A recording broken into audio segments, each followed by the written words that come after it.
good morning, St. Kitts and Nevis, and welcome to another edition of Inside the News. I am Jermaine Abel, sitting in today here on the program.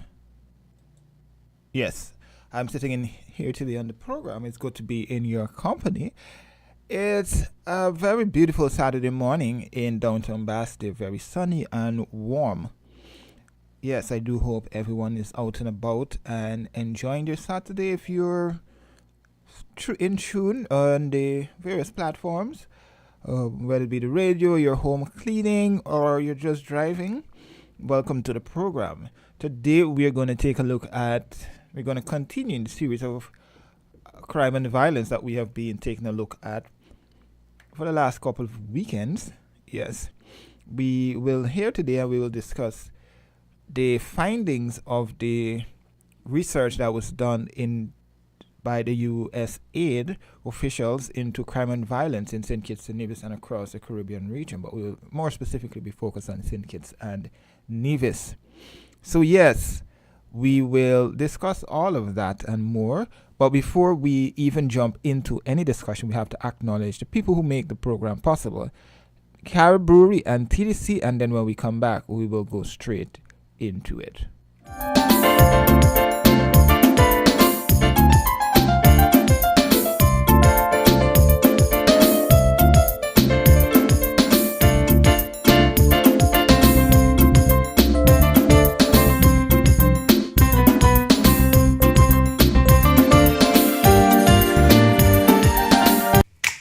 Maybe it's the way the brilliant gold liquid reflects our sunshine, or how the bright blue of its label mirrors the clear Caribbean skies overhead.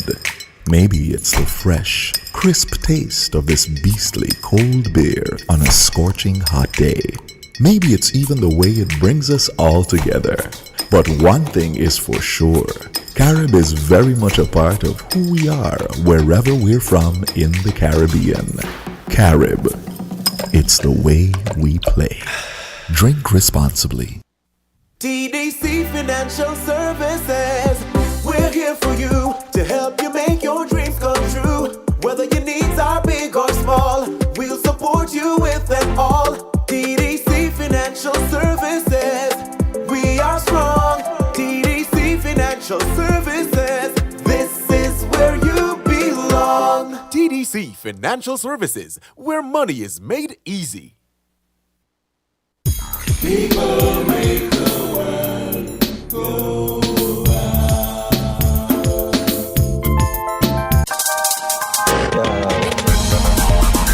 We're different. We're 98.9. 98.9. Win FM. People make the world go round. And we are back. And as I said before we took the break, we will be taking a look at crime and violence and, the initiative by the government to kickstart its 90-day campaign where they will be engaging with stakeholders across various sectors to come up with a solution on how best to deal with the issue of crime and violence that is plaguing us here in St. Kitts and Nevis. And I've said before, time and time again, we continue to raise concerns, but are we taking it serious when it comes to crime and violence? And when I mean we, I mean society in general. There's some in various quarters who are speaking candidly and putting out recommendations and so forth, but then there's also a section of society that is I would say brushing it under the carpet, while there's another section of society that some have argued are playing politics with the situation. But it's an all hands on deck approach. That term is becoming so cliched. But nevertheless, what we do know is that we have to begin to take this matter seriously, because it will continue to have repercussions for all of us here in St. Kitts and Nevis. And you guys would be hearing me say this, or would have heard me say this time and time again when I'm on the radio. So, but let's hear from Minister Iselin Phillip as she spoke at the opening of the 90-day symposium that the government had, or meeting, discussions, engagement that they had with stakeholders, and then we'll come back and continue with the discussions.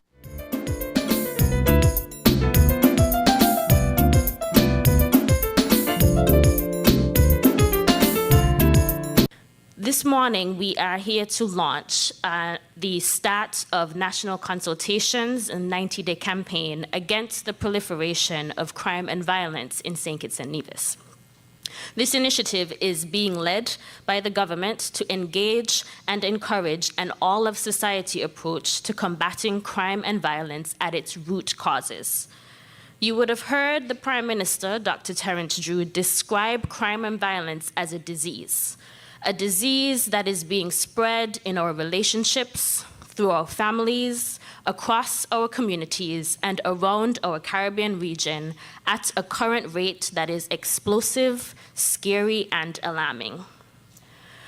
When we really accept crime and violence as a disease that is plaguing us, a disease that threatens our safety and well-being as individuals and a collective, we are forced to consider strategies to stop the spread and heal ourselves. Like any other disease, if we want to contain and control it, we must change ourselves. We must shift our attitudes, change our behaviors, and relearn how to interact with each other. We must relearn how to be more respectful, to show kindness, empathy, care, to exercise greater self-control.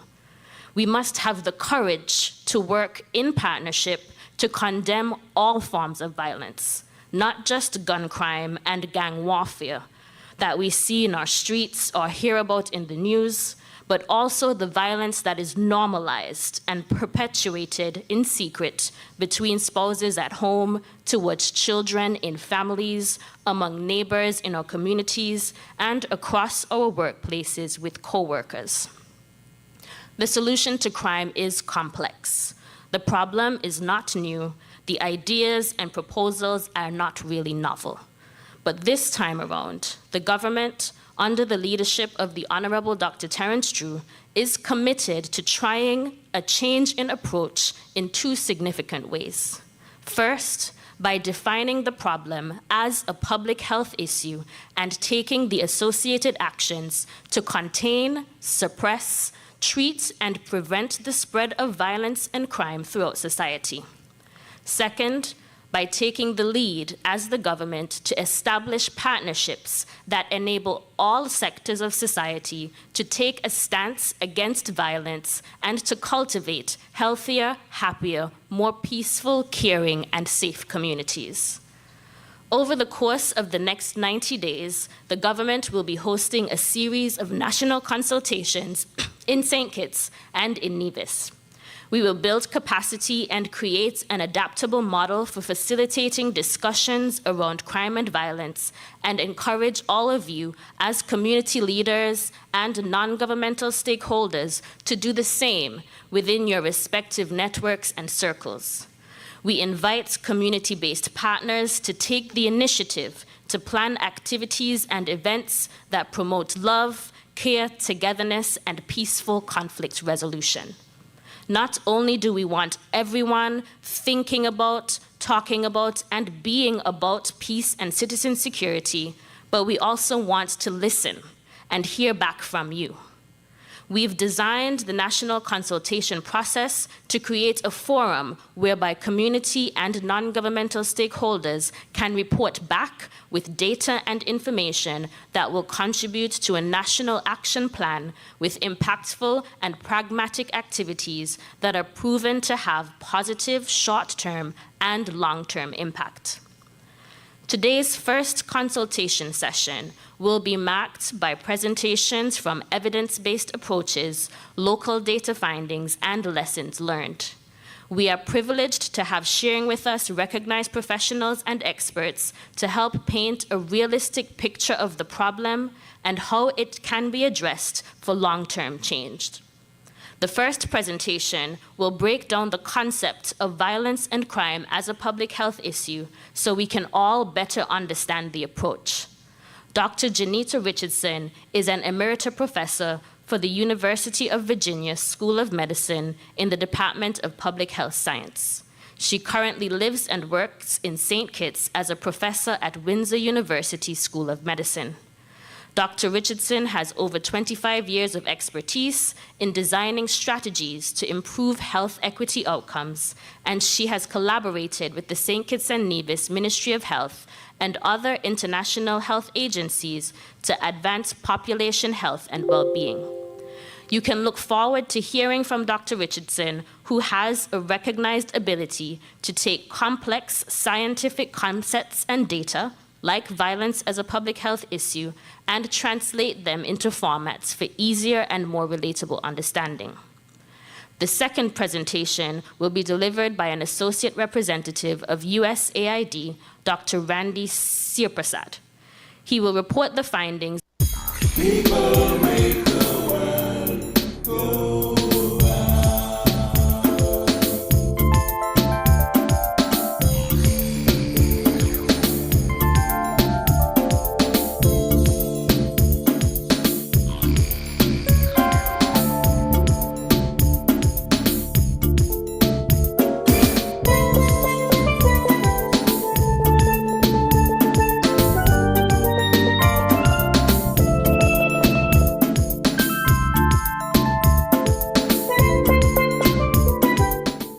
Yes, and we are back here. There you had the Minister of Social Services, Aislinn Phillip, talking. We'll also hear, I think, based on the presentations that we heard during the national consultation, the kickstart of the national consultation, there was this critical importance of the data that was shared and some of the how they broke down this information. And I think it's critical for us to listen and discuss some of what was said and how we can use some of that to influence and make changes here in St. Kitts and Nevis. We always hear the politicians speak, which is really good, that's their job, they're supposed to be speaking.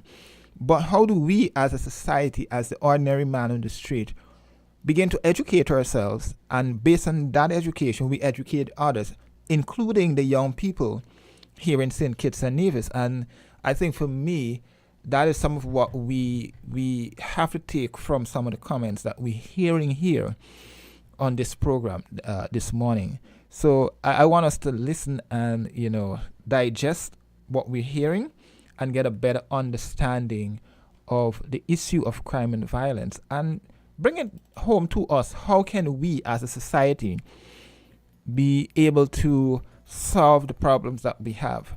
We cannot always depend on the politicians. We cannot always depend on the technocrats who are dealing with these issues.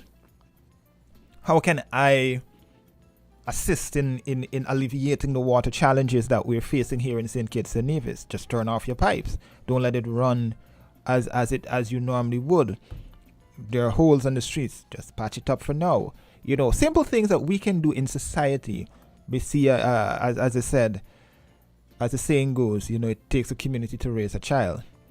But some of the principles that we had previously, some of those principles we're no longer applying those principles now, but we're looking for the officials to carry out the work that we did previously as a society. So we'll hear now from Dr. Richardson in terms of her approach to this issue of crime and violence as a national public health issue. As a partner with the Ministries of Health of St. Kitts and Nevis for over a decade, I am aging myself. It is my honor to chat with you today about how we set a foundation for thinking about violence as a public health issue. Thank you, my old eyes need light. 2 days ago, a 14-year-old in a Georgia high school killed 2 students, 2 teachers, and injured others. On that same day, a young Ugandan woman returning from the Olympics was set ablaze by her boyfriend and died. Violence is a global scourge to every economy and nation. and we can no longer pretend that violence is someone else's problem. Your presence today alludes to your acknowledgement that not only is violence an issue that should be addressed, but also that it must be addressed collaboratively.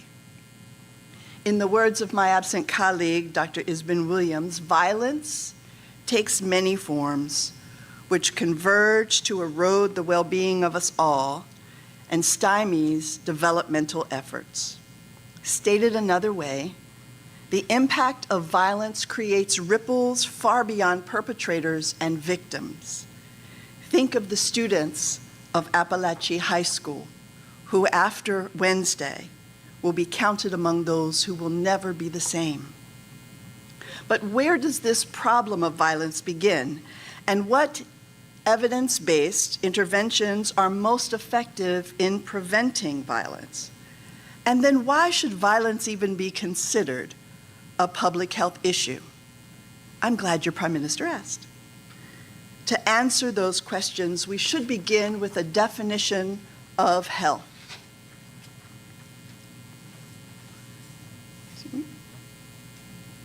The World Health Organization defines health as a comprehensive sense of a person's well-being and the well-being of populations. So it is more than just the absence of disease, but it is support of one's social, physical, emotional, spiritual, and economic well-being.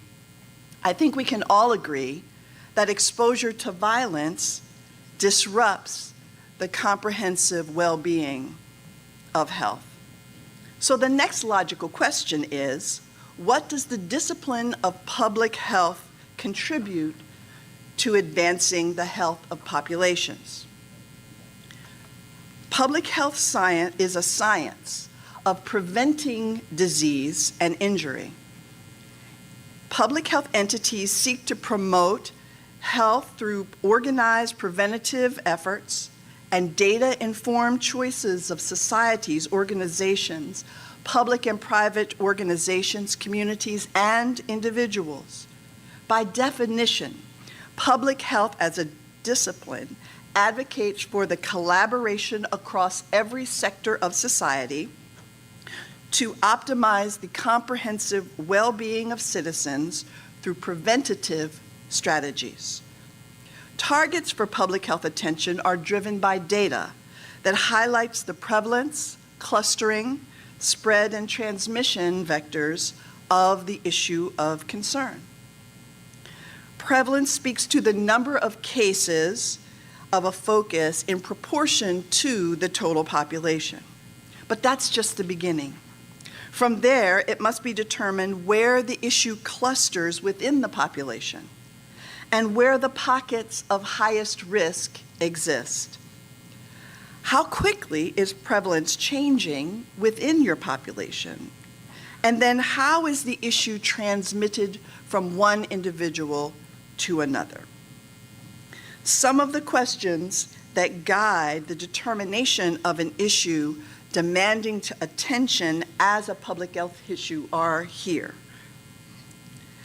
Given the aforementioned definition then of public health, and how as a discipline we define issues of population concern, violence fits squarely in our wheelhouse. By every measure, public health and crime pose a threat to citizen well-being and economies, thus making it a public health priority.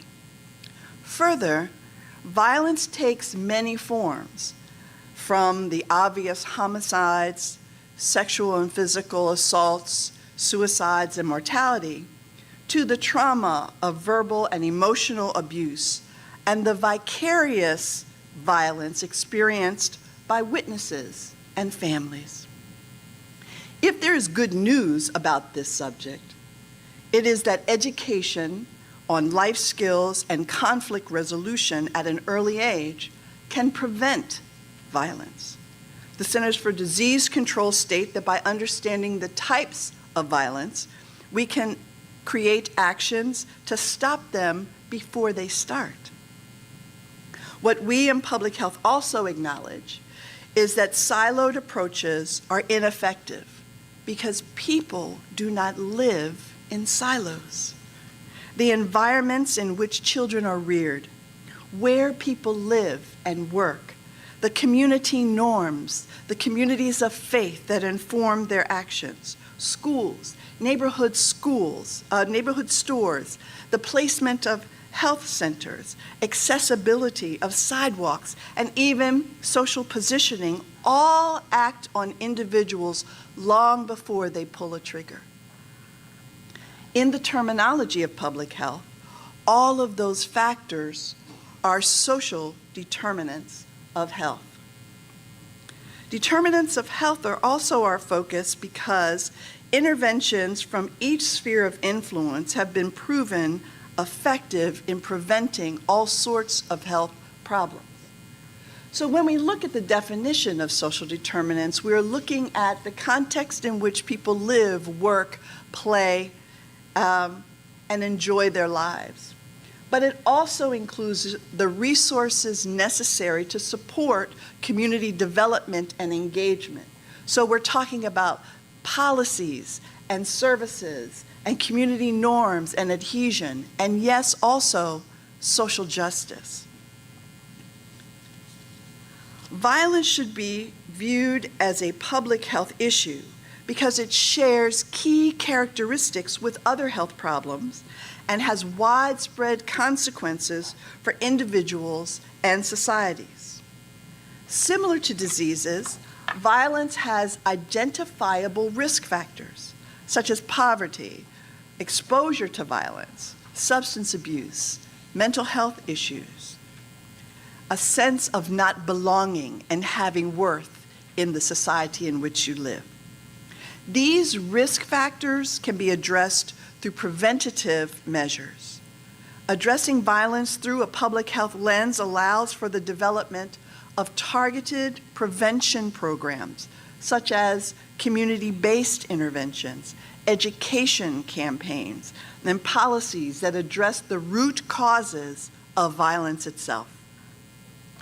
Viewing violence as a public health issue provides a comprehensive framework for understanding its causes, consequences, and solutions.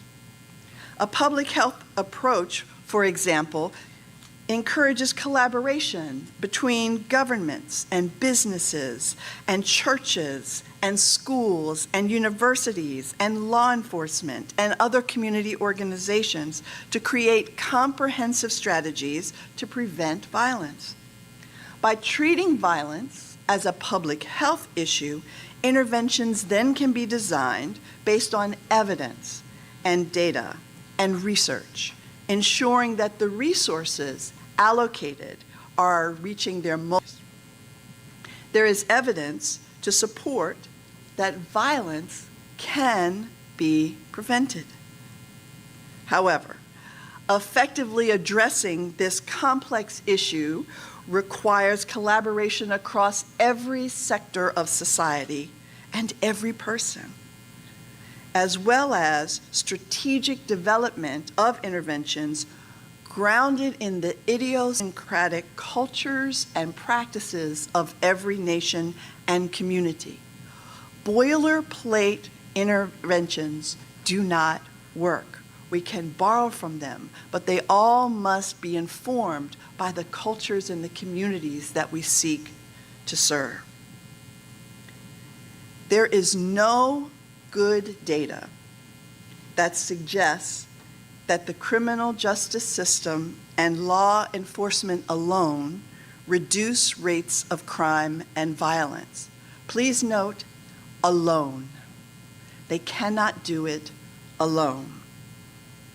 In addition, uncoordinated efforts of well-meaning organizations, agencies have also proven ineffective. Furthermore, commitment to violence prevention is more of a marathon than a sprint. We need to simultaneously be developing and engaging in long-term strategies while we also apply the short-term social band-aids that we experience in our communities. since the strongest predictor of violence is, in fact, violence, and that violence is often retaliatory and contextual, there is a cycle that needs to be broken. Social norms, for example, about how to respond to confrontation. The violent act is a manifestation that is fed by complex roots.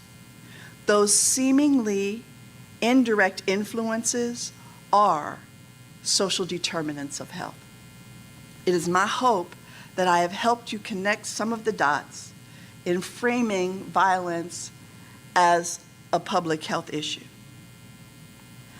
I'm a professor and a researcher, but I am also a mother and a grandmother. And on Wednesday again, I was reminded that sending my grandchildren to school, here noted, is an act that could be dangerous. Parents in Appalachia, Georgia, on Wednesday sent their children to school thinking they would pick them up unharmed at the end of the day. As you deliberate today and in the days to come, please consider the world that we are creating for our children, for our elders, and for all of society. While all of us are vulnerable to the direct and indirect consequences of violence, not one of our agencies, ministries, companies, communities, or individuals can effectively address public health violence as a public health issue alone. Change for the better lies in data-driven, strategic collaborations across all sects of society. We can reduce violence in our communities. The way forward is together. People make the world go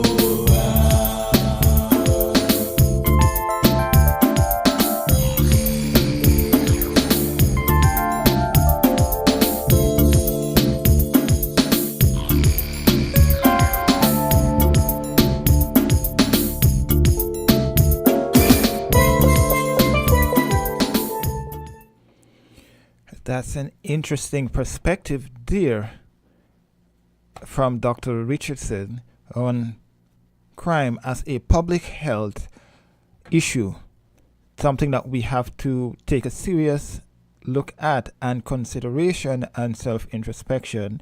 And like I said before, it's the simple things that we overlook in terms of conflict resolution and so forth.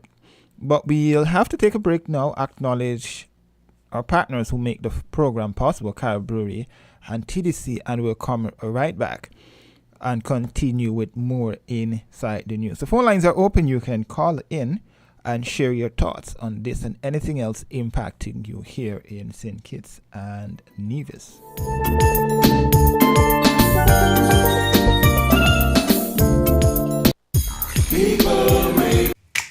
Maybe it's the way the brilliant gold liquid reflects our sunshine, or how the bright blue of its label mirrors the clear Caribbean skies overhead. Maybe it's the fresh, crisp taste of this beastly cold beer on a scorching hot day. Maybe it's even the way it brings us all together. But one thing is for sure, Carib is very much a part of who we are wherever we're from in the Caribbean. Carib. It's the way we play. Drink responsibly. Chip, chip, chip. We wanna get chip, chip, chip. Give your little smartie the perfect smart start for their future with CHIP, the child investment plan from TDC Financial Services. Invest in your child's next step, and we know what's next is always changing. Chip, chip, chip. We wanna get chip, chip, chip. CHIP is a long-term plan with no minimum deposit, no monthly commitment, and you're guaranteed a special high interest rate per annum. I want chip. I want chip too. Visit TDC Financial Services today and get CHIP, the child investment plan, providing the best head start for every child. Chip, chip, chip. We wanna get chip, chip, chip. We're different. We're 98.9. 98.9. Win FM. People make the world go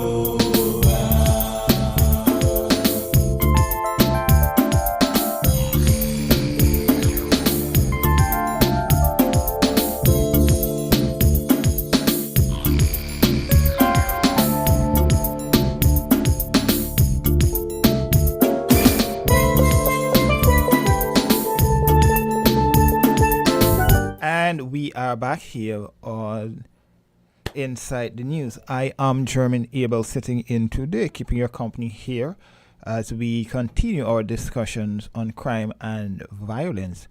The issue plaguing us here in St. Kitts and Nevis, one of the major issues impacting us here on the two islands, the one federation.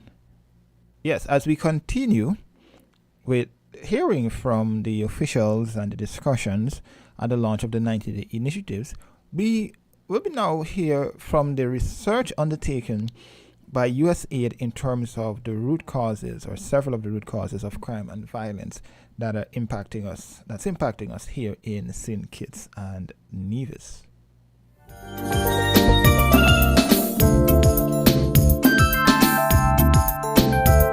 Good morning, everyone. The Honorable Prime Minister, Dr. Terence True, Deputy Prime Minister, members of Parliament, other distinguished guests. It is my absolute pleasure to share with you today the findings from St. Kitts and Nevis on a criminal dynamic study which focuses on criminal gangs.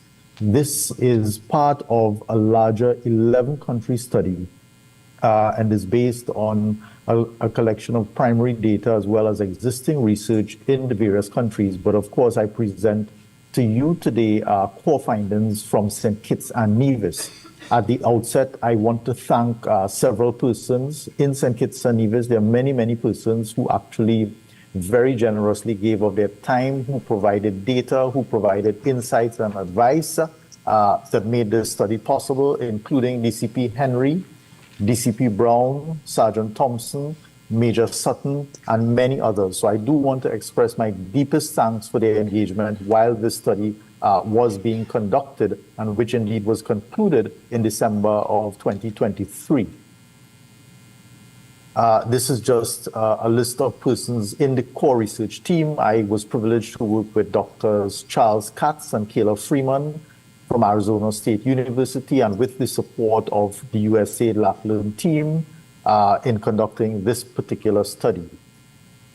The study relied on several data sources, and I list here some of the core data sources. The idea behind it is that we wanted to get the most rigorous and reliable data that existed, in addition to collecting primary data to give us the most in-depth, complete and comprehensive understanding of the gang phenomena in St. Kitts and Nevis, with the aim, of course, of generating recommendations for dealing with the problem.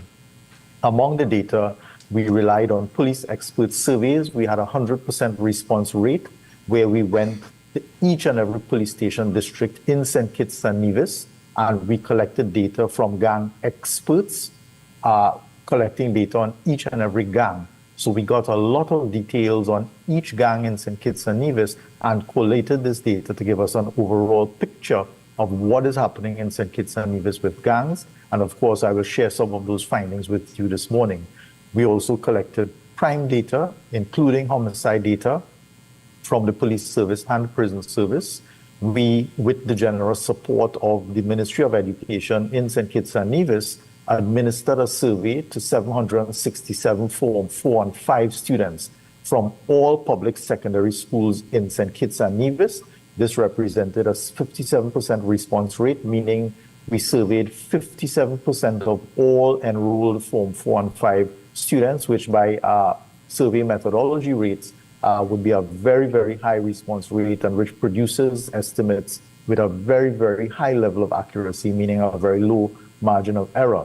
We also looked at available survey data, including the LAPOP, or the Latin American Public Opinion Project surveys, the UNDP surveys, the YRE surveys and other survey data that existed. And of course, the more comprehensive findings would be found in the report which we generated. And I present here just some of the core findings for you.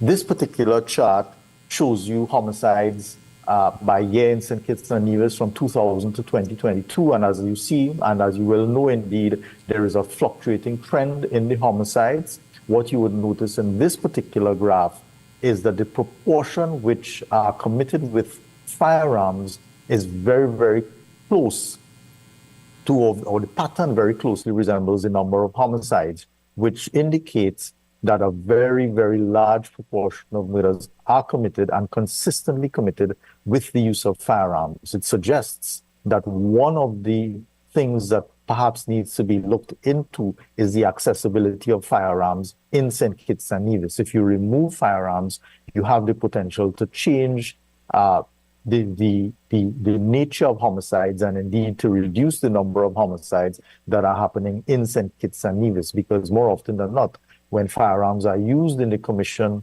of a crime, and indeed I mean a shooting, there tends to be a fatality. Whereas with the use of other weapons, you find that the lethality is not as high, meaning attacks with other weapons would not usually result in as high a rate of deaths as they would where firearms are utilized. This particular chart shows you public perceptions of the gang problem in St. Kitts and Nevis and draws on the 2016 Latin American Public Opinion Project data. It shows you that residents in St. Kitts and Nevis actually perceive that there is a very, very serious gang problem in their country. And of course, the same measures were applied by LAPOP across the Caribbean region. And you see other countries by comparison, other countries like Trinidad and Tobago and even the Bahamas with a much higher number of gangs than St. Kitts and Nevis. But you see that the perception is there. And this is an important index because sometimes we may or may not be aware of the number of gangs and where they are. But when you ask residents in their communities, they are often in touch with what is happening in their communities and can give you insights into the gang activities and the prevalence of gangs and other information of what is happening with gangs and indeed crime in general in their communities. So it's a very good indicator. And of course, in the report, we would disaggregate this kind of information by parish or various geographical areas in St. Kitts and Nevis, so you get a better sense of where the perceptions are, indeed higher than higher in some areas than in other areas in St. Kitts and Nevis. This particular chart derives from police expert data. When we collected the data from all police station districts in St. Kitts and Nevis, we discovered that there were around 15 gangs with a total of 323 gang members or 323 known gang members with an approximate 20 persons per gang in St. Kitts and Nevis. Now, this particular chart derives from school data. I want to stress that we collected data looking at the more serious types of gangs that the police would be interested in, but we also collected data from school youths, as I indicated at the outset. And this is something that is really, really important to get a handle on and to collect data on, because one of the things that we've found across the Caribbean region is that school youths are affiliated with gangs, and some of them indeed are gang members. And when there are gang clashes out there in the communities, these are sometimes mirrored within the school system. And some of these school youths, when they come out of school and they get older, may become more full-fledged gang members. So in collecting data from schools, one of the things that we did was that we asked students to indicate whether they were a current member of a gang, and whether they were a former gang member. We also utilize what is called the Eurogang definition, which is an alternate measure for gang membership. And the reason that we did this is that there are differences in definition across region, and one of the, which sometimes leads to methodological confusion when you measure gang membership and you try to get estimates. So one of the advantages of the Eurogang measure is that it asks a series of questions that really are geared towards finding out whether youths belong to a group which have the characteristics that allow us to define the group as a gang, but without actually using the word gang. And we find that the Eurogang measure provides an estimate which is very close to the self-reported estimate. It's not surprising that you would find that a large proportion, in this case 6.45% of youths, indicate that they are former gang members, because quite often with the younger kids, and we are talking here from 4 and 5 secondary school students, they may join a gang, but their membership is transitional, meaning they'll join, but then they will drop out maybe after a year or two. So you find that quite a bit of them would say that they were former gang members. And the nice thing about this particular type of data is that you can disaggregate it by school.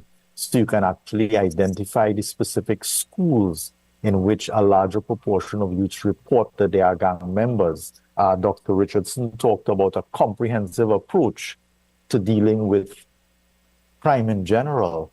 And indeed, one of the approaches when it comes to gang membership centers around what can be done with youths, and particularly youths in schools. So we are, with this particular data, in a position to estimate the proportion of youths in each of the schools in St. Kitts and Nevis who indicate that they are gang members. And it means that if you are designing a program, you probably want to target those schools with higher levels of gang membership. This particular chart compares data from the police estimates with that of the school youths to the right. So the police estimates, of course, as I indicated, would be the adult gangs, meaning the types of criminal gangs that police are normally interested in, whereas the youth self-report data would derive from the school youths, and we would have asked them a bunch of questions to find out information about the gangs to which they belonged. So in terms of the police estimates, you see that 100% of the gang members are of African descent, whereas for the school youths, we have roughly 50% of them saying that the gang members are of African descent, whereas another 50% saying that the members are of other ethnicities. In the case of the adult gangs that the police described to us and provided data for, almost exclusively the gangs are male, whereas when we look at the younger folks, the school youths, we are seeing much more of a mixture of males and females. And this is something that we find internationally as well. It's no surprise at all to find females, especially the younger one, engaging in gangs. And if you're familiar with what is happening in gangs in other Caribbean countries, you would be aware that in some of the countries, we are starting to see even adult females becoming much more engaged in criminal gangs, with a couple of countries also having all-female criminal adult gangs, which is something of a new development. In the case of the adult gangs, based on the police data, only 6% of the gangs have foreign-born members, whereas in terms of the youth, we see a much larger proportion, near to 40% of gang members are foreign-born in youth gangs, and you find that in the adult gangs, more than 90% of the members are 19 years old and over, whereas the average age of the youths in the youth gangs are around 15 years old, which is pretty young. And indeed, the literature in the Caribbean will show you that in some countries you have youths as young as 8 and 9 years old, indicating that they are affiliated with a gang. This particular slide shows you the reasons for joining a gang, the reasons that youths give to the left, as well as the initiation requirements that are required. Now, it's important to have an idea of the reasons that youths join gangs, because if you design an intervention, you can tackle these particular reasons. So one of the things that you see, not just in St. Kitts and Nevis, but across the region, is that a large proportion of them join for reasons of protection. For instance, if you reside in a community in which there are one or more gangs, if you're not affiliated with one, you could end up being a victim of both. Whereas if you are affiliated with one, the perception is that that one would protect you. Quite contrary to those expectations, however, all of the research that you could ever come across will show that persons who belong to gangs tend to have much higher levels of victimization than persons who do not belong to gangs. And quite ironically, when you're within a gang structure, you could also become a victim, become victimized by members even within your own gang. You would also see our findings show that some of the youths, a large proportion, in fact, join for company. Some of them join to make friends. Some of them join to get money or other things, etc. So you see the reasons there. And you see also the requirements for joining. Many of them say, almost 1/3 say that they don't have to do anything at all, but some of them had to commit a crime. Some even indicated that they had to kill somebody or fight or shoot somebody, etc., to get into the gang structure.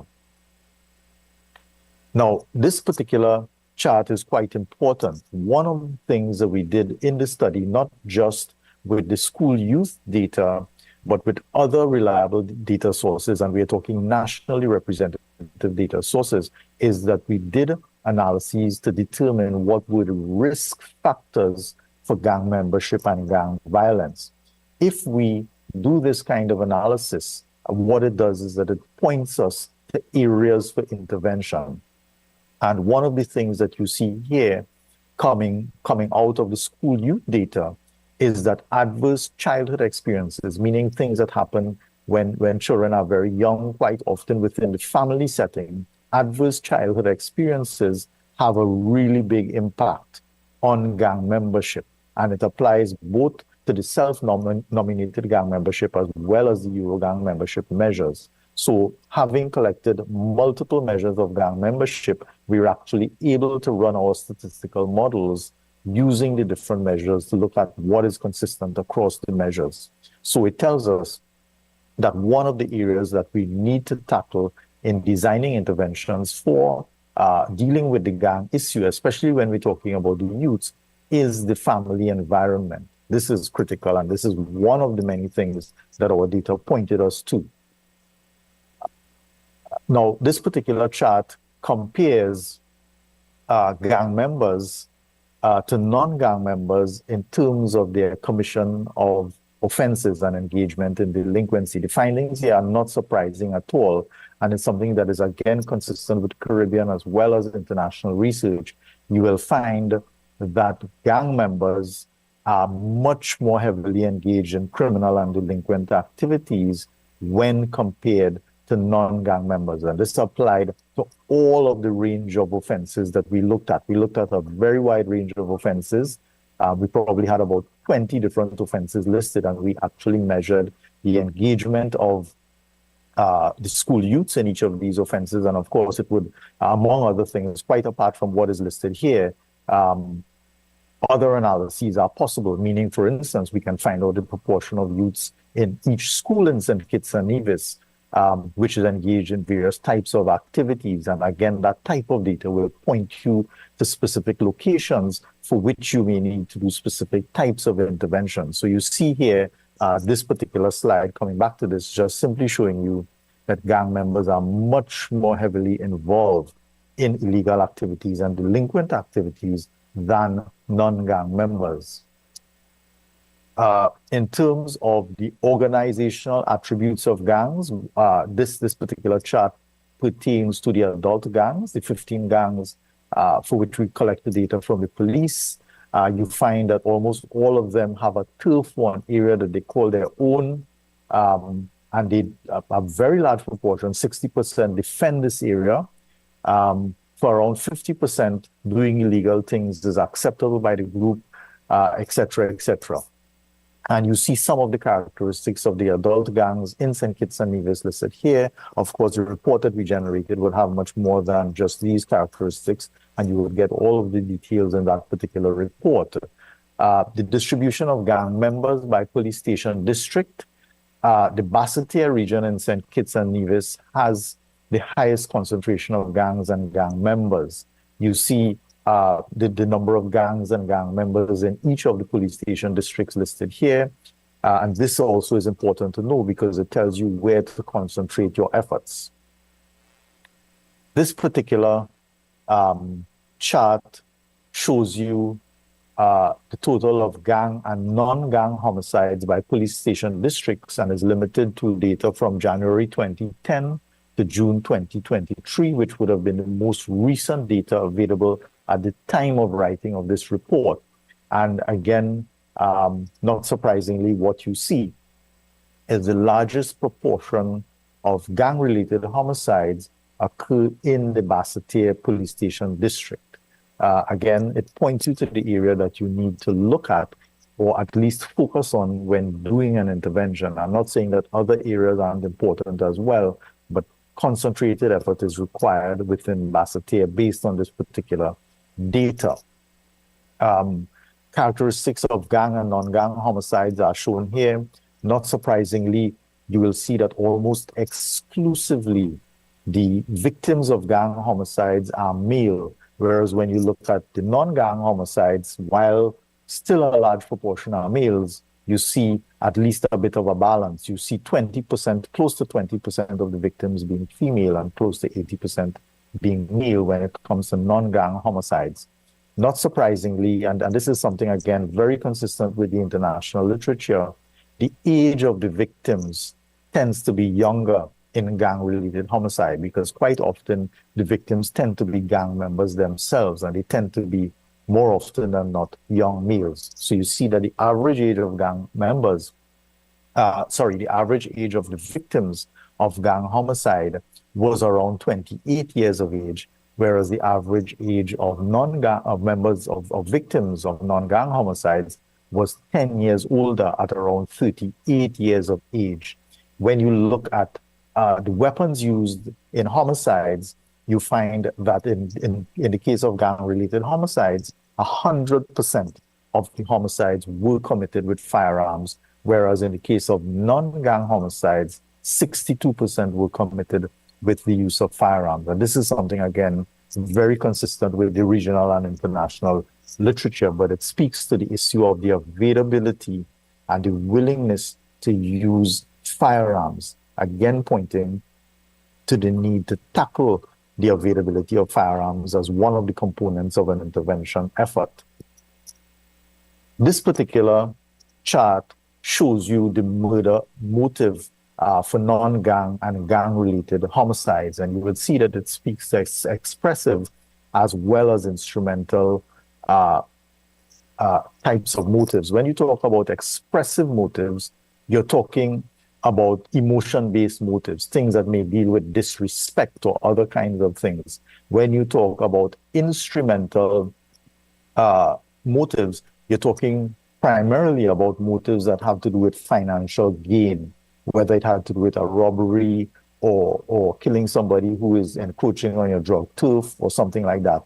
And one of the things we see in gang-related homicides in St. Kitts and Nevis that a far larger proportion are expressive rather than instrumental. What it tells you is that intergang rivalries and hatreds and animosity and the need for protection and the psychological trauma that goes with gang violence, becoming a victim of gang violence and then in turn becoming a perpetrator of gang violence, all of these kinds of things are bigger drivers of gang violence in St. Kitts and Nevis rather than the economic side of it, right? And it speaks to the issue of when you're dealing with gangs that there are certain types of things that you need to do. For instance, you may need to provide psychotherapy like cognitive behavioral therapy, etc., to deal with the trauma that goes with experiencing death on such a frequent basis, death of your friends and family and loved ones, and the constant threat to your life, etc., that goes with being a gang member. So these kinds of things may drive gang-related murders much more in St. Kitts and Nevis than instrumental types of motives. And again, it points you to directions that you could go in terms of intervention purposes. This particular chart was derived from social network analysis that we did to try to find out where the homicides were located and which gangs were involved in the homicides. And in this particular chart, the thicker the line, the greater the number of homicides that occurred with the gangs involved at the nodal points. And what the findings suggest is that the bulk of murders, gang-related murders, that involve more than one gangs occur between the KMS and the Tech Life gang. And you would notice that, or you would know that the Tech Life gang had split into two some time ago, two factions some time ago, which we label as KMS 1 and KMS 2. The KMS gang had split into two factions, and there is rivalry between these factions as well, resulting in deaths of persons. And my understanding is that the Tech Life gang has also split. That could be confirmed, but my understanding is that the Tech Life gang has also experienced a split. And that, of course, is something that could lead to homicides. But what it suggests is that if you focus, especially the suppression efforts, but also the preventative efforts, then you need to focus them as well on specific gangs. And in this case, the problem is primarily delimited to KMS and Tech Life. So it also suggests which specific gangs we need to focus on much more heavily than others. This particular graph shows you for the time period under consideration, 2010 to 2023, for each of the gangs in St. Kitts and Nevis, the number of times that they were suspects in a homicide and the number of times that they were victims in a homicide. Not surprisingly, you see Tech Life and KMS come out way up at the very top. Then you see somewhere in the middle range, the Bloods, and then you see KMS 1 and KMS 2 a little lower down. So really, these are the gangs that are most heavily involved in gang-related homicides as victims or as suspects. And again, it points you to the gangs that you really need heavy intervention on, bearing in mind that sometimes when you make headway with some gangs and you are able to suppress them and, let's say, for want of a better phrase, take them out of existence or disband them, other gangs could try to take over. So it's not that you wouldn't keep an eye on some of the other gangs and focus exclusively on these gangs that are the top perpetrators and victims. But while you're focusing on these gangs, you do need to also keep an eye on the other gangs that occur way down on the lower end. This particular chart shows you that almost every murder, every gang-related murder, is connected to the parish of St. George in one way or another. Either the murder, the call for the murder originated in St. George, or the gang member who was either a victim or a perpetrator was located in St. George, but in some way, St. George is a focal point when it comes to gang-related murders in St. Kitts and Nevis. And again, geographically, this points you to where you should target your interventions most heavily. This particular chart shows you information that I think most persons in the audience will already be familiar with. These are some of the interventions already in place in St. Kitts and Nevis. And summing up, and I have just one slide after this one, summing up, there is indeed a serious gang problem, both based on number of gangs and gang members, based on the number of homicides that are committed by gangs and the proportion that are committed by gang members, based also on the proportion of school youths who claim that they are in criminal gangs. We have the police estimate that there are 15 gangs and 323 active gang members. So this would be as of 2023 when we collected the data. Adverse childhood experiences really represent a very strong driving factor for the youths when it comes to joining gangs. We are not surprised to know and to find in St. Kitts and Nevis that gang members are much more heavily responsible for crime and violence than non-gang members. You find that a lot of the gang violence is really expressive as opposed to instrumental. And the KMS gang and the Tech Life gang are really the most heavily involved. And the St. George Parish is an area of focus when it comes to gang-related violence. Now, this particular model, which represents a comprehensive gang intervention model, is something that resonates very well with what Dr. Richardson said. While many countries in the region will tend to focus very heavily on the suppressive approaches to dealing with gangs, meaning the police, the prisons, the judicial system That is just one component, certainly an important component. But we need to look at a range of other areas because there are factors in a range of other contexts, whether in the community, in the school, in the family, etc., that help us to understand the drivers or to help us to understand why youths may engage in crime and specifically in gang violence. Once we have an understanding of what these factors are, it means that we can intervene, and there are many different areas of intervention. We do need a comprehensive approach to dealing with the gang problem, one that isn't just driven by the Ministry of National Security, but one that really incorporates partnerships with other ministries like the Ministry of Education and other ministries that are responsible for dealing with youths and other persons at risk. Maybe it's the way the brilliant gold liquid reflects our sunshine, or how the bright blue of its label mirrors the clear Caribbean skies overhead. Maybe it's the fresh, crisp taste of this beastly cold beer on a scorching hot day. Maybe it's even the way it brings us all together. But one thing is for sure, Carib is very much a part of who we are wherever we're from in the Caribbean. Carib. It's the way we play. Drink responsibly.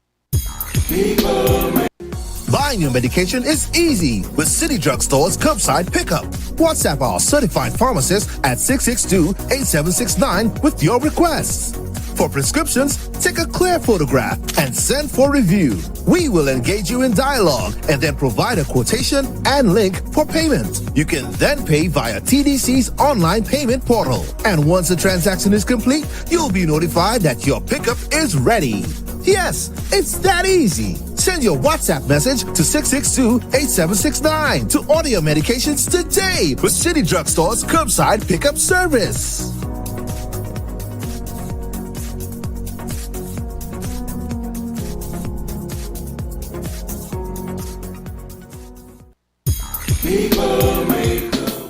And we are back here on Inside the News. Well, there you had it. That was the first half of the program.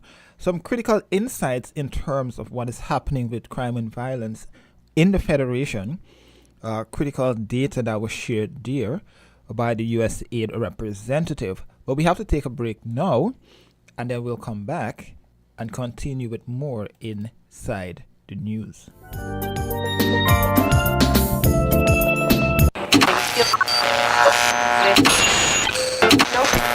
You found the sound. 98.9. Win FM. We now bring you the headline news. The headline news is brought to you by Caribbean Alliance, The Grange, and Carib Brewery.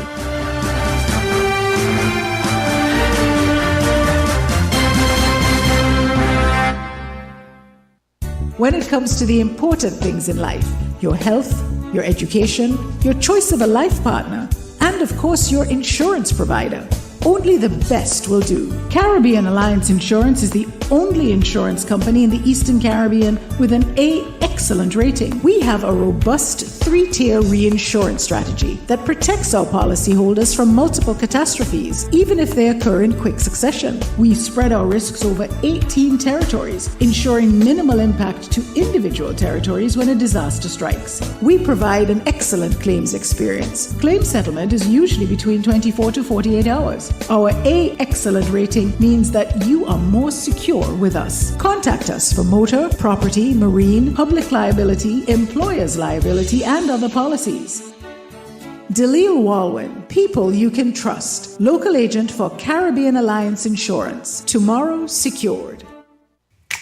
Maybe it's the way the brilliant gold liquid reflects our sunshine, or how the bright blue of its label mirrors the clear Caribbean skies overhead. Maybe it's the fresh, crisp taste of this beastly cold beer on a scorching hot day. Maybe it's even the way it brings us all together. But one thing is for sure, Carib is very much a part of who we are wherever we're from in the Caribbean. Carib. It's the way we play. Drink responsibly.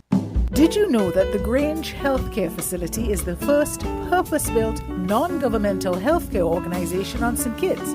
It's situated at Otley's, 7 miles east of Bastia in beautifully landscaped surroundings. The Grange has a team of highly trained professionals and provides care that's rated as being comparable with UK and North American standards. The Grange offers varied accommodations to suit your individual needs, and our all-inclusive packages make the cost of care per hour the most competitive on the island. Services include convalescent care for all ages, daycare facilities for older adults, rehabilitation services, and training and continuing education for healthcare providers. For more information, call 466-5525 or 465-8020. Fax 466-8221 or email thegrangehealth@gmail.com or visit our website at www.grangehealthcarefacility.com. With the WinFM Midday News, I am Kevon Brown. Our top stories: 2 charged with the murder of DeAndre Brown. The Royal St. Christopher and Nevis Police Force addresses false social media claims regarding investigation. Boosting biodiversity in St. Kitts and Nevis, OECS and European Union take action. OAS hosts a meeting to enhance cybersecurity capacity and international collaboration. Opposition party in Guyana Alliance for Change rejects government's plan to regulate social media. St. Lucia's acting police commissioner vows to get to the bottom of the alleged extrajudicial police killings. Internationally, Trump's sentencing in hush money case delayed until after elections. Now the details.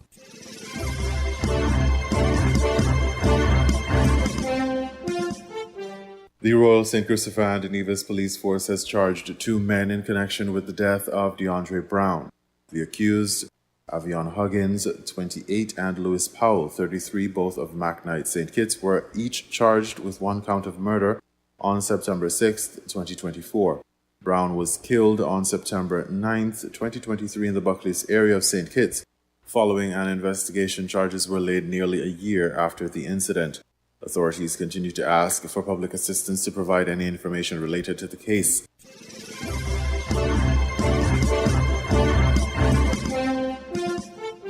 The Royal St. Christopher and Nevis Police Force issued a statement on September 6, 2024, addressing the circulation of inaccurate information on social media related to an ongoing investigation. The claims stem from the circulation of images of individuals on social media suggesting that they are assisting the police and is linked with the recent arrests of individuals charged with murder.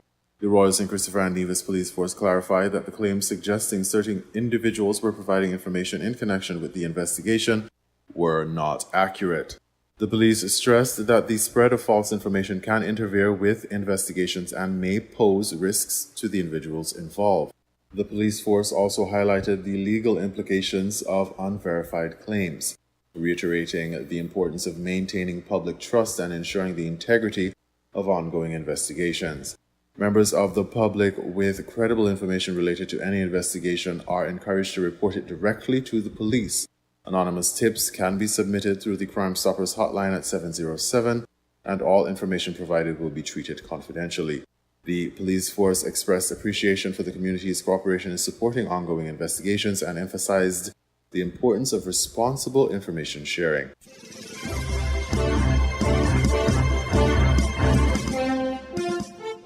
A training workshop focused on improving marine and coastal biodiversity management and conservation was held in St. Kitts and Nevis from August 19th to 23rd, 2024.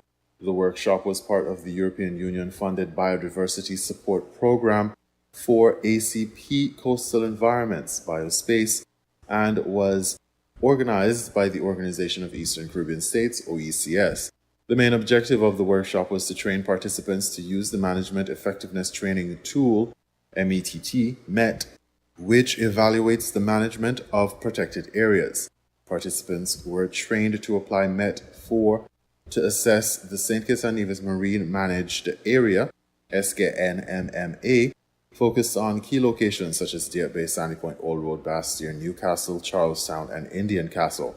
Stakeholders from various sectors, including fishers, environmental agencies, and government bodies, received training on how to assess habits, species, and threats within the SKNMMA. The workshop aimed to identify areas for improvement in the current management system.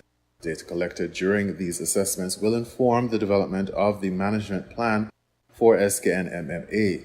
The workshop also introduced participants to the Open Standards for the Practice of Conservation, a strategic framework developed by the Conservation Measures Partnership CMP. The framework used in other regions like St. Lucia's Point Sable Environmental Protection Area will guide the development of the SKN-MMA management plan. The training was part of the larger Biospace Project, a 5-year initiative funded by the European Union to enhance the capacity of OECS member states to manage marine and coastal resources. The workshop in St. Kitts and Nevis, addressing specific needs identified in previous assessments, is a step towards a more sustainable future for marine and coastal resources. Participants completed the training with the necessary skills to apply met and implement effective conservation measures. The data gathered will contribute to a comprehensive management plan for SKN-MMA aimed at addressing current challenges and ensuring sustainable resource use. The workshop is one of several efforts aimed at improving marine biodiversity management in St. Kitts and Nevis with support from regional and international partners.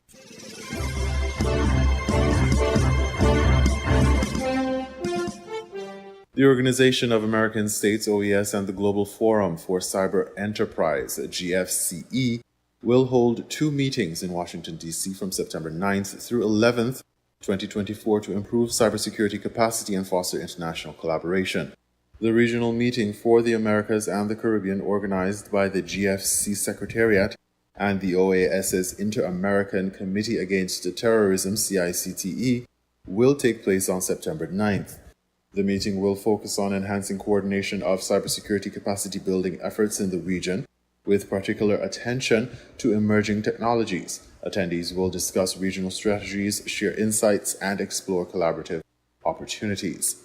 The GFCE annual meeting will be held on September 10th and 11th, and it will bring together global members and partners to review the forum's activities and address cybersecurity challenges under the theme Unifying Efforts to Bridge Cyber Capacity Gaps. The meeting will feature discussions, workshops, and networking opportunities. Key sessions include a session with the GFCE Strategic Steering Committee to discuss feedback and future directions for the forum, session for GFCE members and partners to present successful initiatives and share best practices, a discussion on the impact of emerging technologies such as artificial intelligence and quantum computing on cybersecurity efforts, and Women in Cyber Capacity Building Breakfast, a session addressing gender diversity in cybersecurity featuring insights from the GFCE's Women in Cyber Capacity Building Network. The GFCE's next annual meeting, marking its 10th anniversary, is scheduled for May 13th, 2025 in Geneva, Switzerland, alongside the second Global Conference on Cyber Capacity Building.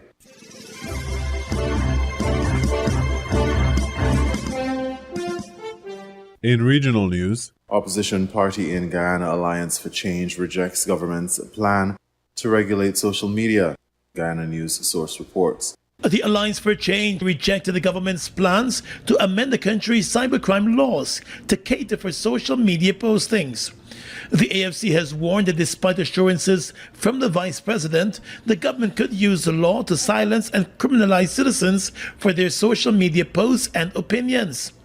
AFC leader Nigel Hughes said the current cybercrime legislation must instead be repealed. Hughes said the country's constitution provides for a civil remedy where persons can go to court and seek damages if they believe they have been defamed. But to criminalize such persons would be a grave overreach. There are very few countries in the world that seek to silence their citizens because they seek to defame. If someone defames you, the appropriate remedy lies in a suit for damages. It doesn't lie in giving the prosecution and the Guyana Police Force, which I just said enjoys an exceedingly sterling reputation, the power to be able to prosecute someone, even if they may not be successful, from the time the arrest and the trauma that person goes through before they get acquitted. They have to spend significant resources. Hughes, who's also an attorney, said it is clear that the government would use the legislation as a tool to prosecute, stifle, and silence people who may be critical of the government. So, particularly in the light of what has happened under the Cybercrime Act, the way in which it has been deployed, or the prosecution of people by the state has been used, we have very grave reservations, very, very grave reservations about anything looking like an expansion of the cybercrime bill. He said the cybercrime legislation, which was passed by the previous APNU AFC government, triggered strong condemnation, adding that it is time that several sections of that act be repealed. Any expansion now is a grave potential trespass on the rights guaranteed under the Constitution to its citizens, and in keeping with the thrust of the Budapest Convention from 2001, we believe it should be limited to those areas. It should not be used to prosecute defamation. The Alliance for Change leader told reporters that because Ghana operates in a fragile society, genuine views and thoughts can come across as offensive and even criminalized. The opposition party has warned that freedom of speech and expression may already be under threat.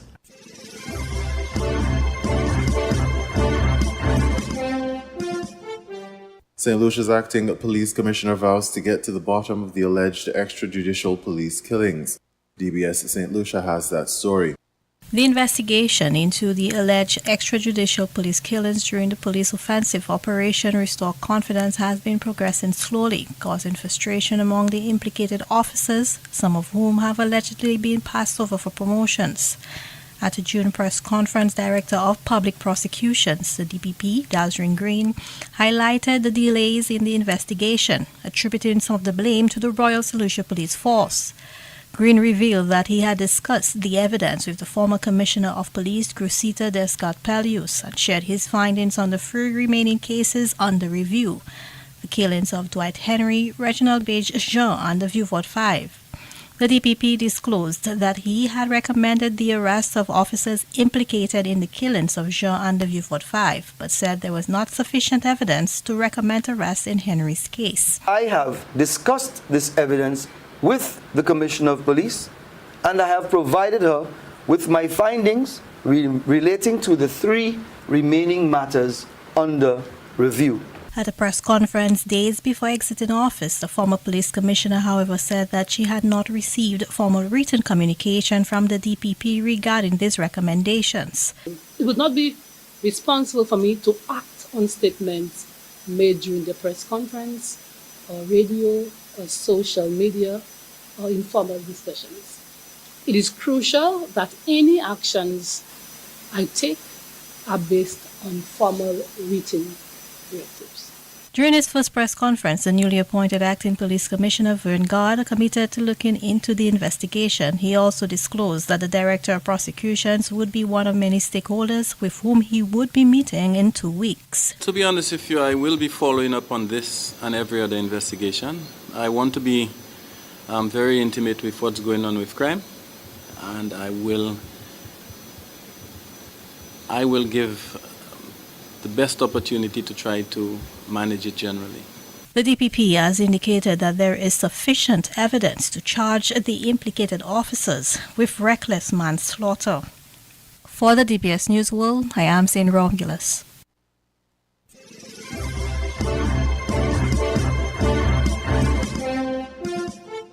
We now bring you these international reports. Donald Trump presented the postponement as vindication for his argument that the entire hush money prosecution was a fraud. The Manhattan DA witch hunt against me has been postponed because everyone realizes that there was no case because I did nothing wrong. It's a witch hunt. It's an attack by my political opponents in Washington, D.C.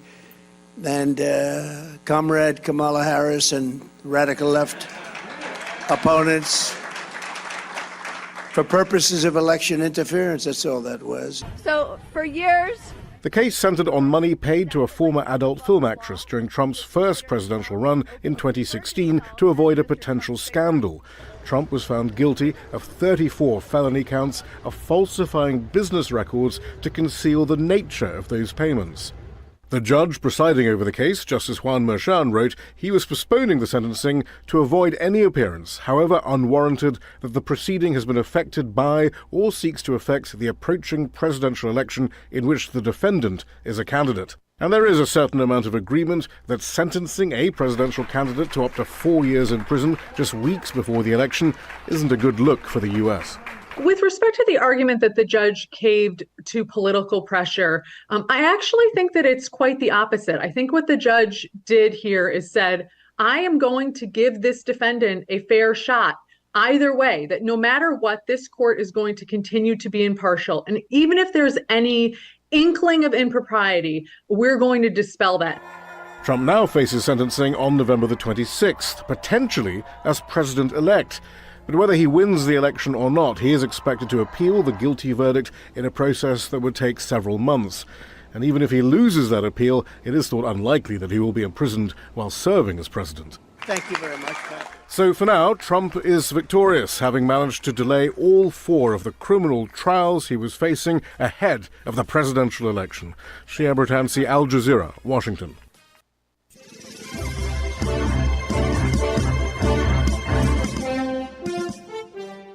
Now let's take you to Kenya, where the president has declared 3 days of national mourning after at least 17 children died in a fire at a school. He said there'd be an investigation into how the disaster happened and that those responsible would be held accountable. 70 children remain unaccounted for following the blaze, which swept through a dormitory in the central county of Nyeri. More than 2,000 people tried to help rescue the children, many of whom were sheltering under their beds. Well, our Africa correspondent Barbara Plett ushers in Nyeri, near the area where the school was located. The victims were boys between the ages of 9 and 13. They were in the same dorm. 156 boys were in this dorm, and the fire took hold overnight. So they were sleeping, which is why I think we have the number of casualties that we do. Many of them were able to escape. Of course, as you said, 17 children have been confirmed dead, but many were able to escape. Some were injured and have been taken to hospital. And of course, you have the parents coming to the school, trying to find out what happened to their children. The school, of course, being located here in the countryside. We're near it, just a few miles away. And they have been told that the missing children, that's quite a high number who have been unaccounted for, doesn't mean they're necessarily perished, as the deputy president said. It might mean that they had taken refuge at the houses of some of the community members who rushed to try and rescue them and put out the fire alongside the firefighters. Also, you have the possibility that other parents came to the school and picked up their children when they heard about this tragedy. So the government is appealing to both the neighbors and the parents to try to report children, locate where the children are so they can find out what happened to these 70, but they're also afraid that the death toll may rise because some of the bodies are burnt beyond recognition and will have to be identified by DNA tests. Devastating story, isn't it, Barbara? Do we know more about what caused the fire? We don't. There's been no word in terms of the cause. The government, the president, has said there will be a very thorough investigation. An investigative team is at work and has promised that those responsible will be held accountable. It has to be said that there are actually many school fires in Kenya over the past years. Some of them have been related to poor safety standards, overcrowding, that sort of thing. For example, there was another school fire just here in this county yesterday on Friday, and that, according to local media, was due to an electrical fault and thankfully didn't result in any casualties.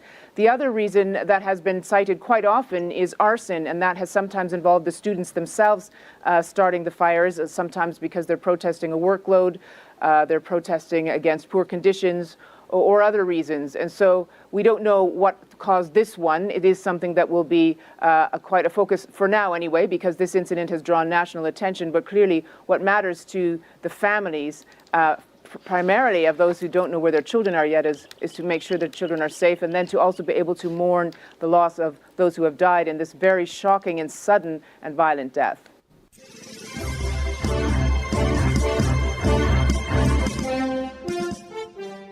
Sunanda and Shailu work as home nurses in India's eastern city of Kolkata. 12-hour shifts and long train commutes are a daily routine. But the rape and murder of a doctor at a government-run hospital in their city has them fearing for safety. If a doctor on duty can be raped and killed, what about any of us? You fear for your safety from the moment you step outside the house. I commute in fear. If someone says something on the streets, I keep my head down. The crime in Kolkata is among several sexual assault cases making headlines across India. Government data says there's a rape reported every 15 minutes in the country. The psychiatrist says a majority are not because victims fear being shamed and stigmatized. Awareness that sexual abuse happens within families, in schools, everywhere, but reporting is still very underreported. There is victim blaming or saying that you're lying. The second is that shame, societal feeling of being ostracized by society, so the feeling of being shamed. Thirdly is even if they are ready to report, then lastly is reliving the trauma when they're going to complain.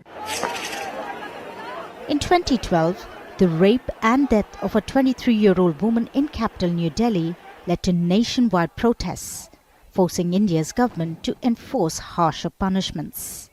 More recently, several states, including West Bengal, have passed bills proposing capital punishment in some sexual assault cases. They will need approval from the president. The rape and murder of a doctor in Kolkata is resonating with women across India who are concerned about the level of sexual violence in the country.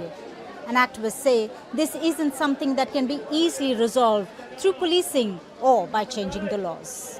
Justice! Justice! But some organizations says laws are not a deterrent and are calling for a change in society and attitudes towards sexual violence against women. Teach them to be respectful of women. That's the main thing. The women are just not objects of their sexual desire. They are also persons. And the societal structure, the patriarchal structure that doesn't allow the women to be seen as a person. This protest in Kolkata reflects the anger people feel in a city that was once considered among the safest for women in India. Kulsum Sharif, Al Jazeera, Kolkata, Eastern India.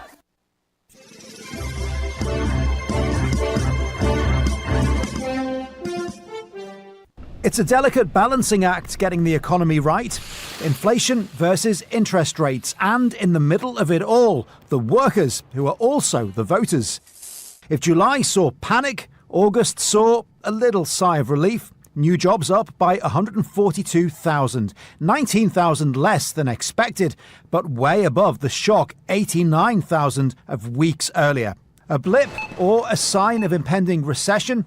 Either way, an interest rate cut looks imminent when the Federal Reserve meets later this month. It will not take too much of an adjustment in interest rates for the Federal Reserve to catch up and essentially stop this cooling in the labor market, maybe make employers more comfortable about hiring people again. But they do need to move. And remember where we are. There is an election in the air. In just 60 days' time, the country will decide who gets to live there, the White House. And the economy is seen as one of, if not the dominant issues on voters' minds. Even though the Fed operates independently of the federal government, its numbers are likely to feed directly into both candidates' narratives. President Biden's counting them as a win.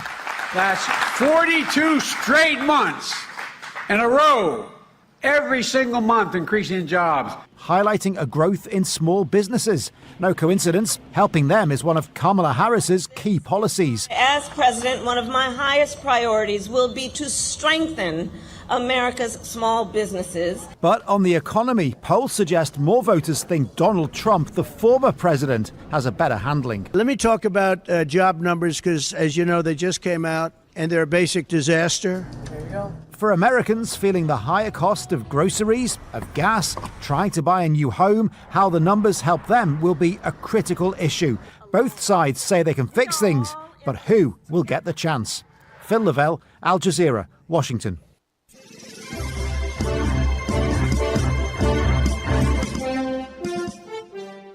You were listening to the Midday News on WinFM 98.9. The headlines? 2 charged with the murder of DeAndre Brown. The Royal St. Christopher and Nevis Police Force addresses false social media claims regarding investigation. Boosting biodiversity in St. Kitts and Nevis, OECS and European Union take action. OAS hosts a meeting to enhance cybersecurity capacity and international collaboration. Opposition party in Guyana Alliance for Change rejects government's plan to regulate social media. St. Lucia's acting police commissioner vows to get to the bottom of the alleged extrajudicial police killings. Internationally, Trump's sentencing in hush money case delayed until after elections. Thank you for listening. That was the WinFM Headline News. The Headline News was brought to you by Caribbean Alliance, The Grange, and Cariboury.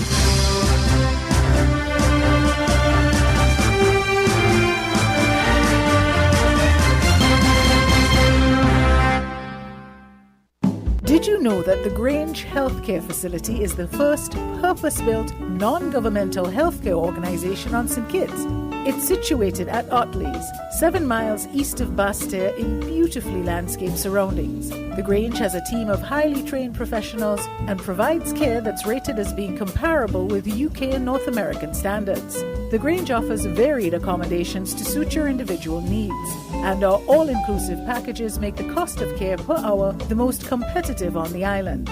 Services include convalescent care for all ages, daycare facilities for older adults, rehabilitation services, and training and continuing education for healthcare providers.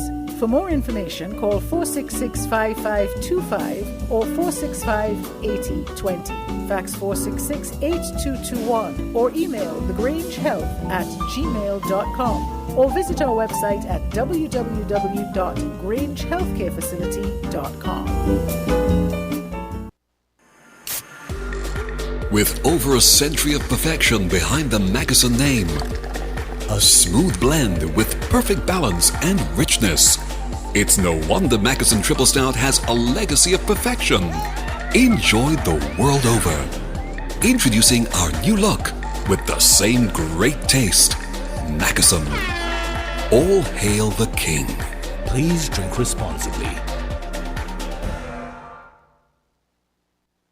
When it comes to the important things in life, your health, your education, your choice of a life partner, and of course your insurance provider, only the best will do. Caribbean Alliance Insurance is the only insurance company in the Eastern Caribbean with an A excellent rating. We have a robust 3-tier reinsurance strategy that protects our policyholders from multiple catastrophes, even if they occur in quick succession. We spread our risks over 18 territories, ensuring minimal impact to individual territories when a disaster strikes. We provide an excellent claims experience. Claim settlement is usually between 24 to 48 hours. Our A excellent rating means that you are more secure with us. Contact us for motor, property, marine, public liability, employer's liability, and other policies.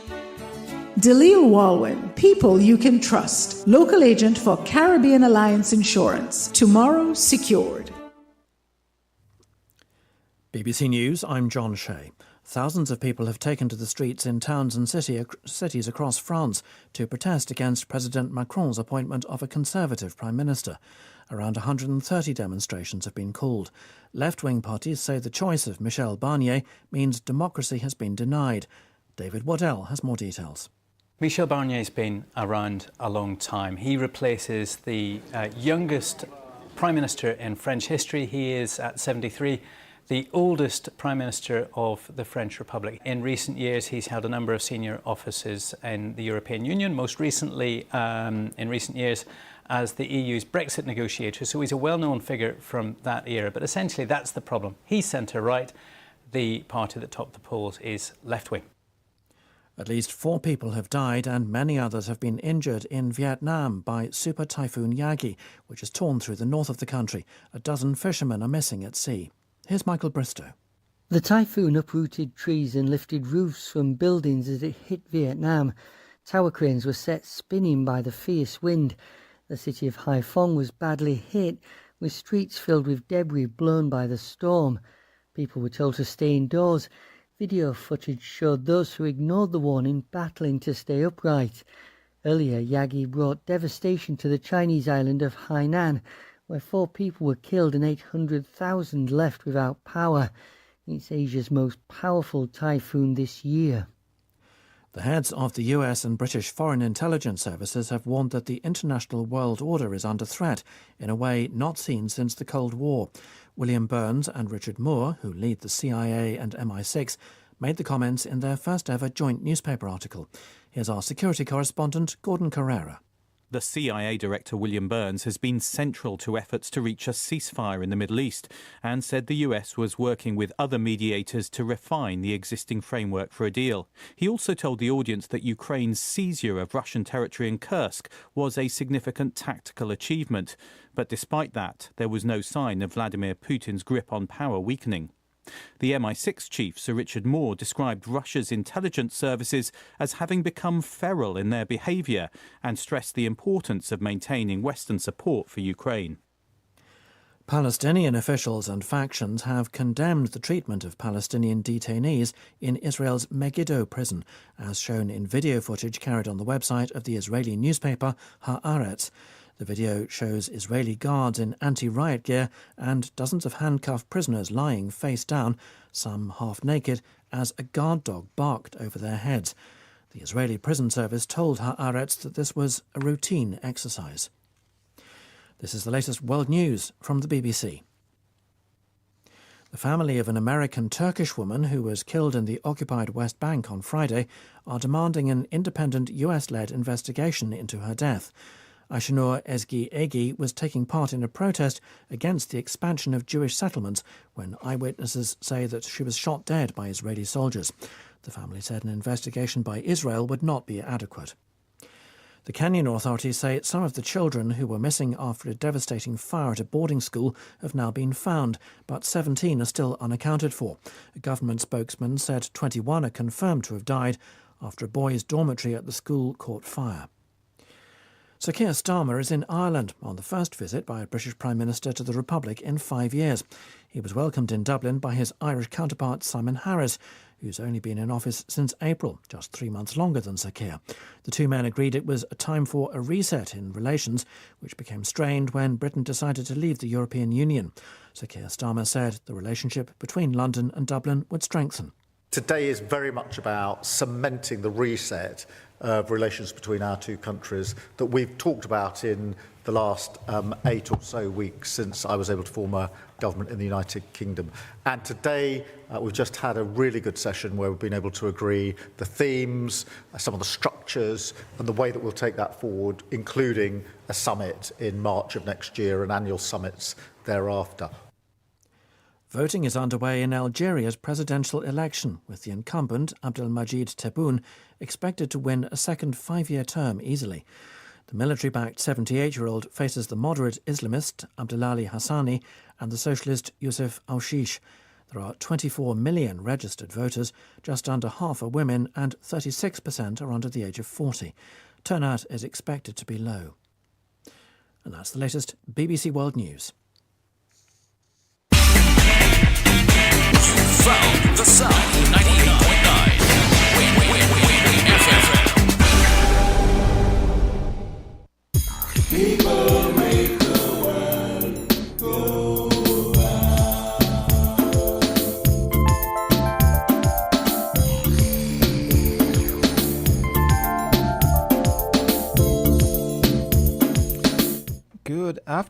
Good afternoon, and welcome back to Inside the News. I am your host for today, Germany Abel, sitting in, and we are taking a look at crime and violence, continuing our discussions on this major issue which continues to affect us all across St. Kitts and Nevis and all sectors, from the education to the health, even us in the media. So we continue to have that discussion so we can bring solutions, find recommendations for the government and those in authority to be able to, put this problem under control or take it under control. It's impacting us, whether or not in our personal lives or economically. It's also painting a bad picture of the country on the global scene. But nevertheless, the government continues its effort to tackle the scourge that is happening here in St. Kitts and Nevis. They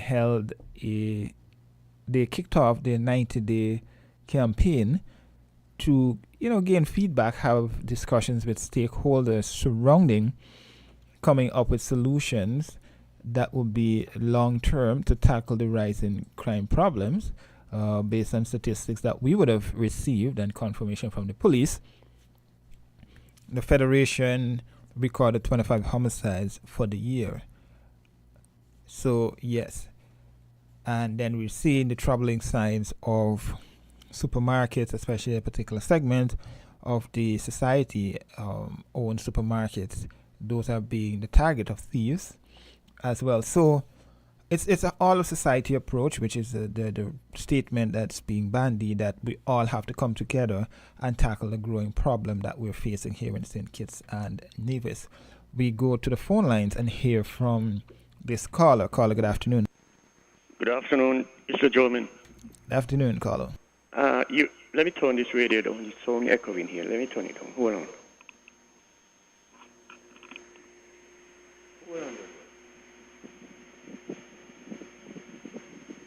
Okay, sorry about that. Are you there? Listening to you, caller. Joman. Yes, I'm hearing you. I'm hearing you. Okay, yeah.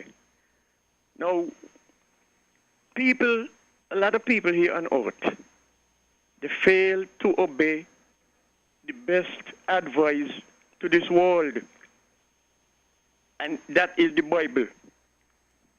In the Bible it said, the arm of flesh will fail you.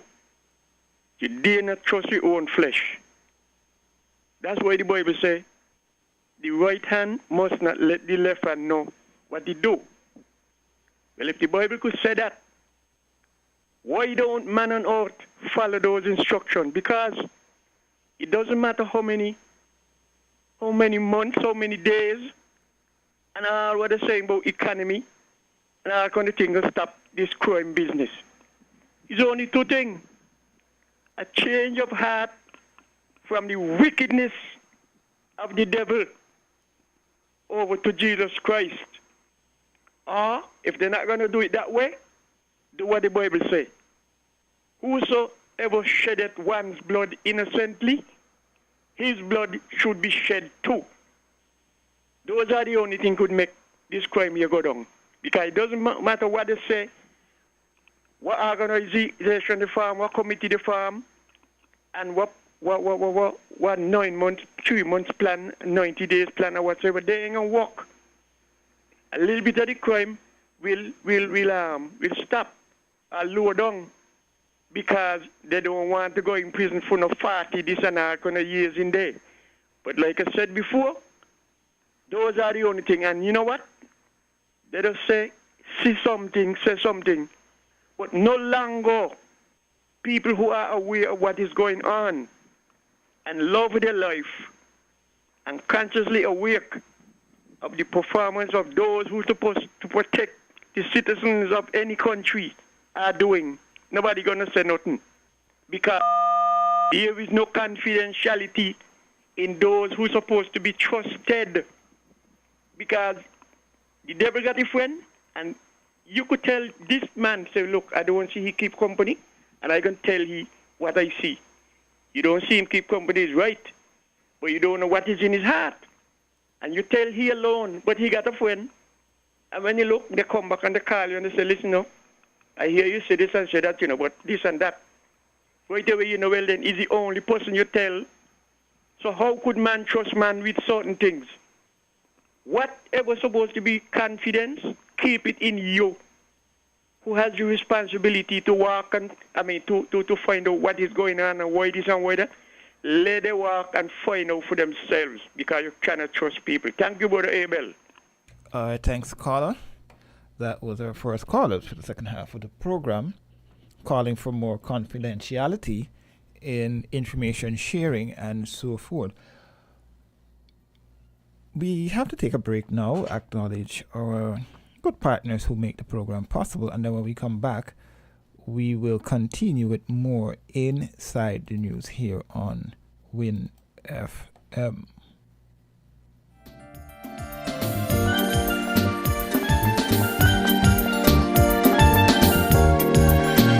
WINN is 98.9.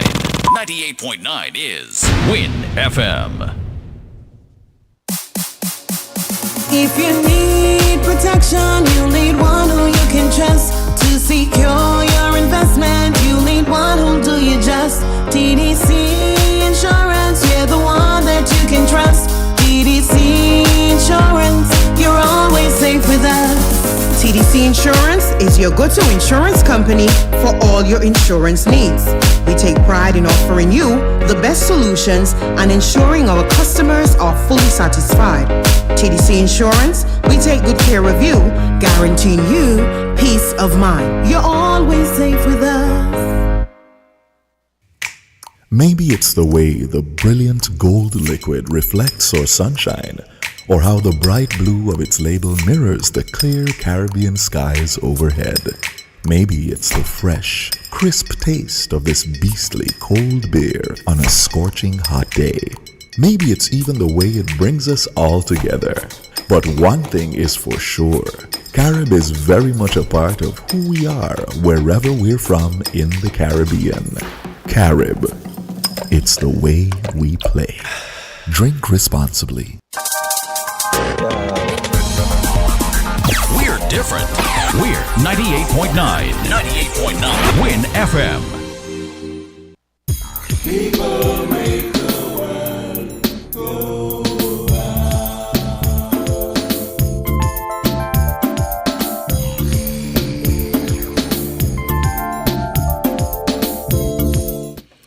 And we are back here on Inside the News. I'm Chairman Abel, keeping you company. So we're taking a look at what transpired during the launch of the 90-day campaign to stamp out crime and violence as a public health issue that we're facing here in St. Kitts and Nevis. And we heard earlier in the program from the USAID representative, and he gave statistics and the location and the name of some of the gangs and where they're prevalent. Now, based on that, how do you believe we can go about tackling this problem? We've seen, and now we have the data to prove that, even though St. Kitts and Nevis is facing the problem, we can be frank and know that it's a problem that's impacting the entire Caribbean region. There's no solace in that, but at the same time, we have to be able to, call a spade, right? How can we here in St. Kitts and Nevis take pointers and tips and policies from some of the other territories in terms of tackling the problem? We know what the problem is, so we now have to find solutions. And I think that's the first step, is actually bringing the stakeholders together to deal with the problem. I was reading a report before I came back on for the second half that the gangs in Antigua and Barbuda, two of them, they've now come to a truce in terms of putting down the weapons and minimizing the crime and criminal activities that apparently spiked in Antigua in recent weeks. So that is a plus for that territory. And now it's for us here in St. Kitts and Nevis to be able to tackle that specific problem.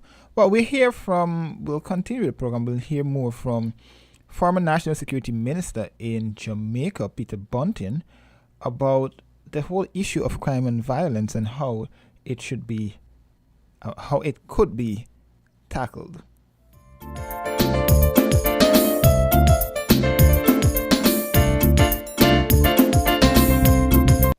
Senator Peter Bunting. Good morning to the citizens of St. Kitts and Nevis. I've been invited to address you this morning as a former Minister of National Security in Jamaica. I hope that by sharing this experience, it will help you to better inform policies and programs for violence reduction in your country. Jamaica has had a long history of violent crimes. If you look at a graph of murders in Jamaica over the last 2 decades, you'll see that it has consistently been at epidemic levels. So during my tenure as minister, I tried a different approach. Traditionally, high levels of violent crime have been addressed by hard policing. and draconian legislation with stiff penalties for firearm offenses and so on. In fact, the current government has used states of emergency as a serial and routine tool of policing without any success. During our period, we tried a different approach. We tried to balance crime control with crime prevention measures. And in fact, we changed our philosophy of addressing violent crime. We considered, or we adopted, the epidemiological approach to addressing violence as an epidemic. And I would say we had some success. If you look at the average annual murders in Jamaica for the last 16 years, and in fact, although the chart shows 16 years, if you went back to another 8 or 10 years, it would reflect the same thing. We actually had, during our 4-year period, 2012 to 2015, the lowest average annual number of murders for decades. On average, perhaps about 25% lower than otherwise. So we were probably doing something right. Unfortunately, when the administration changed, they abandoned these policies and returned to the old methods, which have not worked. So if we take the public health approach to addressing violence, just like any other contagious disease, you reverse an epidemic in 3 phases. The first phase is to interrupt transmission of the disease. That involves the traditional crime control measures, saturating the areas with police. In the case of Jamaica, we also have soldiers who routinely support the police in their policing activities. So you would have, apart from heavy saturation policing, vehicular checkpoints, cordons and curfews, etc., we also introduced an element into it that we call violence interruption. And this involved training trusted persons from within communities that were traditionally plagued with violence. And we gave them particular training on how to break the cycle of violent incident, reprisal, and counter-reprisal that could mushroom from 1 victim to 8 or 12 or 16 in a very short period of time. And we engaged a series of NGOs, like the Peace Management Initiative, to assist in that effort. The second phase of breaking this epidemic or reversing the epidemic is preventing future spread. And we did a number of measures to assist in that regard. The first was in capacity building. And one of the things was to introduce legislation that really targeted the source of the violence. In our case, and throughout the Caribbean, gangs have a dominant role in promoting violence and being both perpetrators and victims of violence. So one of the pieces of legislation we introduced was an anti-gang bill. And essentially what that did, it introduced a whole new set of conspiracy type offenses so that members who were involved in organized crime could, for example, be prosecuted just for membership in a criminal gang. They could be prosecuted for leadership in a criminal gang. They could be prosecuted for providing assistance in any way. And this was in addition to the predicate offenses, whether murder, shooting, extortion, etc., which gang members might commit. So that strengthened the hand of the police. We also made amendments to the Proceeds of Crime Act, so we could seize assets that were gained through organized crime. We put a limit on cash transactions and so on to make it much more difficult. And of course, there was the asset forfeiture side of the Proceeds of Crime Act. We introduced an anti-scamming bill. Essentially, scamming is what is more formally referred to as advance fee fraud. And that was a source of hundreds of millions of US dollars to organized crime scamming at the time primarily elderly American citizens.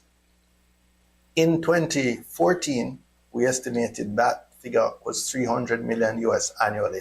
Today, it is estimated to be 1 billion US annually. One final very important capacity building or tool for law enforcement was we passed a DNA Evidence Act, which allows law enforcement to compel a suspect to give a sample of their DNA. This has been revolutionary in addressing violent crime generally, but in particular, the crime of rape. Today, we have seen, since the introduction of this bill, about a 75% reduction in those offenses and an almost 100% clear up and conviction rate for that offense. We also upgraded the forensic capacity of the Ministry of National Security, and we ensured that we had mobile police posts that could go into communities where there was a flare-up and provide a permanent police presence. Of course, the police were not limited to the post itself. The police were patrolling the community, but they had a base from which to operate. And as you see from the picture on the slide, these portable posts were on a chassis so that they could be moved from one area to another as conditions demanded. The final thing we did from that building capacity era was to strengthen or to increase what's called the strength of the police, the number of boots on the ground. And the Caribbean has one of the lowest rates of policing per 100,000 population in the whole region of Central America, Caribbean, and Latin America. The final area I would just speak to in terms of building capacity was in terms of mobility. Vehicles are a force multiplier for police officers. We spent a considerable amount on patrol cars and motorbikes, which often can get an officer to a scene much more quickly than a patrol car can, particularly in the context of Jamaica, where either you have a lot of traffic in urban areas or you have informal communities with very narrow roads, sometimes just pathways that to get to people's houses. So that is a critical force multiplier. So I move now to the third phase of reversing the cycle of an epidemic, and that is to change the group norms. In Jamaica, we have what I would describe as a dysfunctional subculture in many ways. We traditionally had a very oppressive stance, a very anti-youth stance in terms of possession of small personal use quantities of ganja, we call it, or marijuana as it might be more widely known. So we decriminalized that possession during our term in office. What was the result of that? We reduced persons charged with possession of marijuana by 12 to 14,000 each year. What that meant is that 12 to 14,000 young men largely were given criminal records, which then excluded them from much of the formal economy. They couldn't get a visa or any type of overseas work permit. They couldn't work with the government or many financial institutions, etc. Eliminated persons with criminal records from participating in a mainstream economy. Of course, that made them much more vulnerable to recruitment by gangs and getting involved in illicit activities. I sometimes like to say that this figure you see on the slide is a representation of Anansi, a sort of mythical trickster that I think our culture is sort of reveres in a interesting sort of way. And of course, there has been historically a reluctance to assist the police. We refer to it as the informer for dead culture, where communities would ostracize anybody who is believed to provide information to the police. And I think it reflects a general lack of trust between community members and police officers. These are the things in our culture that we have to challenge successfully if we want to move forward. Gangs recruit school children. We have cases where young boys as young as 12 years old have been arrested as shutters. And they're said to be fearless because, they probably don't even understand the implications of what they're involved in. But crime statistics really are the outcomes of failures or weaknesses in many different elements of the society, starting with the family. Cycles of violence generate cycles of trauma. We have many young offenders, even some of those very young shutters that I referred to earlier are kids who were abused as children. Academic studies show that 60% of Jamaican children were exposed to parental physical abuse.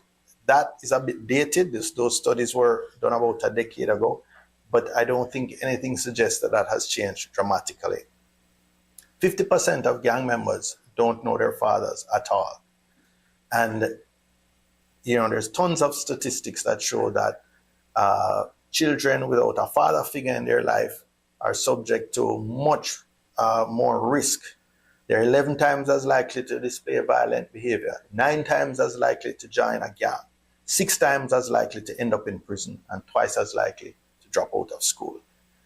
And we could go on with failures. School, 86% of gang members, a study done by the Peace Management Initiative show that 86% of gang members had dropped out of school by the 9th grade. So if we can just keep kids in school until the 12th grade or keep them within that formal structure, they're much less vulnerable to gangs.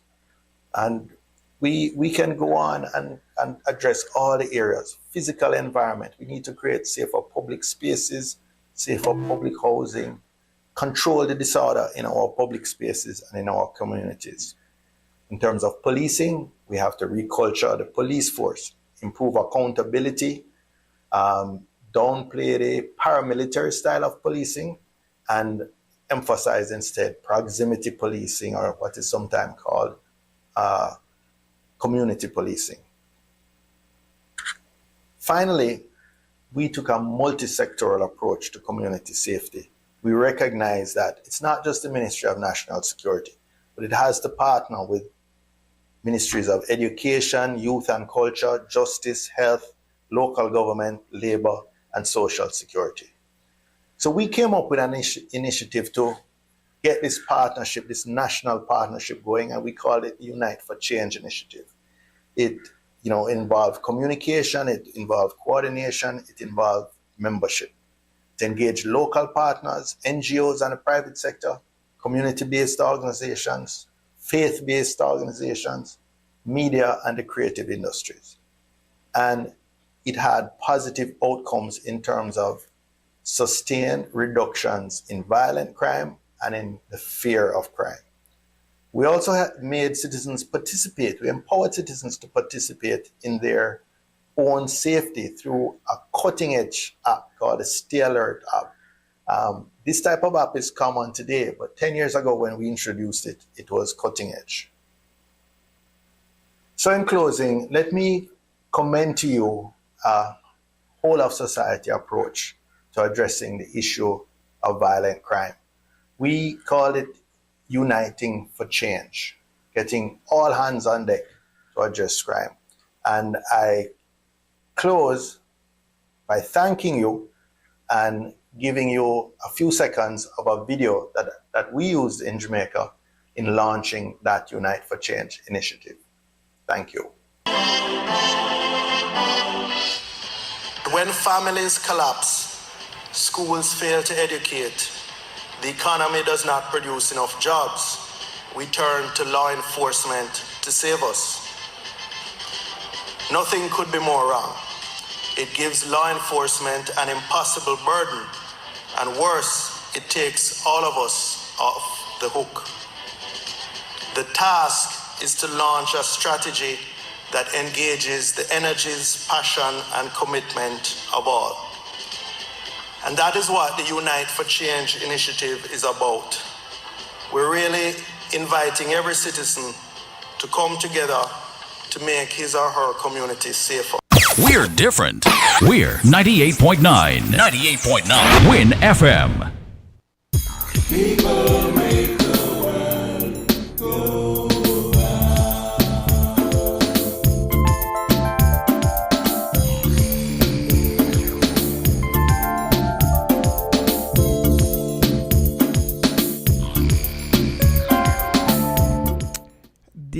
Yes, there you had it. That was former National Security Minister and Senator in Jamaica giving his perspective on this whole discussion surrounding crime and violence and finding solutions to those problems. We will quickly take a break and then we'll come back and continue and take more of your phone calls as we discuss what we've heard and the whole issue of crime and violence as a public health concern.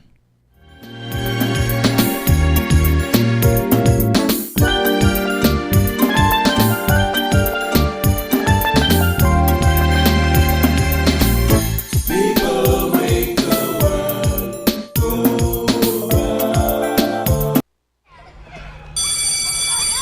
That's the familiar sound of the school bell ringing to let you know that class is in session. Listen up, class. Let your parents know that the place to shop for your back-to-school essentials is the TDC Home and Building Depot in St. Kitts and City Drugstore Nevis Limited.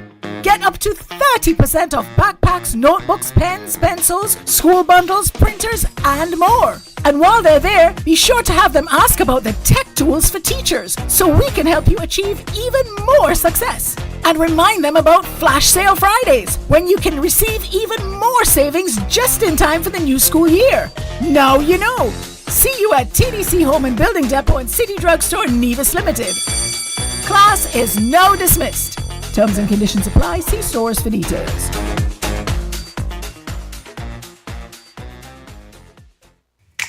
Maybe it's the way the brilliant gold liquid reflects our sunshine, or how the bright blue of its label mirrors the clear Caribbean skies overhead. Maybe it's the fresh, crisp taste of this beastly cold beer on a scorching hot day. Maybe it's even the way it brings us all together. But one thing is for sure, Carib is very much a part of who we are wherever we're from in the Caribbean. Carib, it's the way we play. Drink responsibly. People make the world go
Back here on Inside the News, we're taking a look at crime and violence and its designation as a public health crisis. Yes, we have and we continue to hear more of that message being bandied about But do we quite understand what does this mean for us as a society? I'm not getting the true feeling that a lot of us comprehensively understand what that means for all of us here in St. Kitts and Nevis. I know one time, several weeks ago, or probably last week, Prime I Minister did of Bahamas mention, and Chairman of the Conference of Heads may of have been Government 2 weeks ago, of the I Caribbean did Community. mention that this Prime issue Ministers, all will have my far-reaching colleagues from the Caribbean implications for us, community. but I don't believe The a lot Honorable of Chief us Justice, quite Mr. understand Justice that, and I Iva don't want to raise RTT, hysteria or anything Chief of Justice that of the nature. Republic of But Trinidad let's be and frank, Tobago. it is a Honorable problem Bridget Anisette George, Speaker of the that House raises of concerns Representatives for a country of the like St. Republic Kitts of and Nevis. Trinidad and Outside Tobago. of the Dr. Carla N. Barnett, Secretary General personal CARICOM, issues that His comes with Excellency crime and Serge violence, Leschry, the threat President to of the your safety and Collectivity of security, Martinique, the threat Honorable to Ministers, other the heads of society delegations, Leader of the Opposition, in terms of Your Excellencies, members of the Diplomatic the Corps, threat to society, judges in of the High terms Court, of its impact members on of businesses, impact heads on of education, international its organizations. impact on schools. But for us, okay, we have a caller here. Caller, good afternoon. Good afternoon, Mr. Abel. Good afternoon. Now, I'm calling in concerning the crime issue. I'd like to say, first of all, greetings in Jesus' name, the only Savior of sinners from the sins and from hell, and the second person of the eternal Trinity. Now, first of all, I would like to say, where crime is concerned, like all other problems, only the Bible has the answer. And only the Bible has the solutions for all of them. I don't care what the experts say.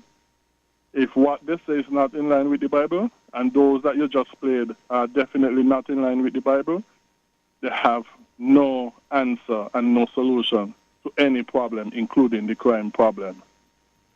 And I would just like to remind people that if you die without Jesus Christ, you're going to end up in hell forever and ever. That's for the criminals, that's for everybody, every one of us. So we should be careful how we live our life. We should be very careful how we go about in life.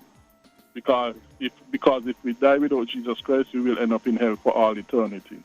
Only the blood of Jesus Christ can save us from our sin and from hell. And only the word of God, through the blood of Jesus Christ, is the solution to all of our problems, including crime. So I just call in just to say that, and thank you very much, and God bless everybody. Thanks, caller. So yes, that caller sharing his religious perspective as per usual.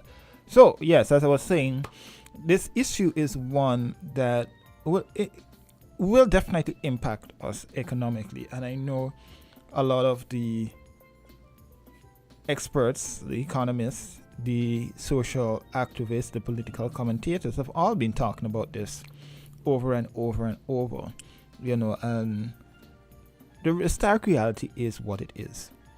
You cannot run from the fact that no matter which part of society you hide, or you don't want to be part of the discussion, or you don't believe that it's going to impact you. Reality is it will impact us at some point, somehow. So we have to acknowledge the realities and play our part in fighting the issue of crime and violence.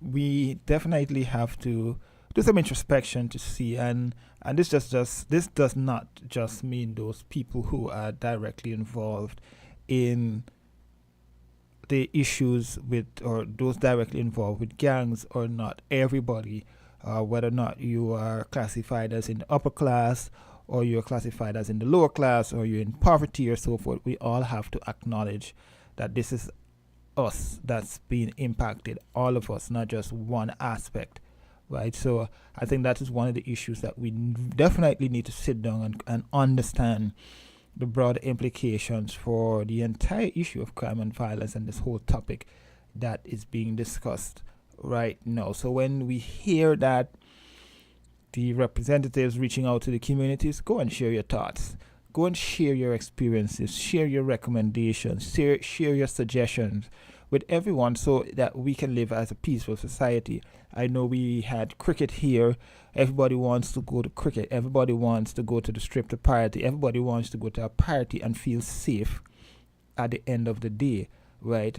You know, you want to create and live in an environment whereby you are able to raise your family and raise successful sport athletes, doctors, lawyers, pastors. You know, we celebrate when our footballers go overseas. We celebrate when our national athletes are successful at the Caribbean Games.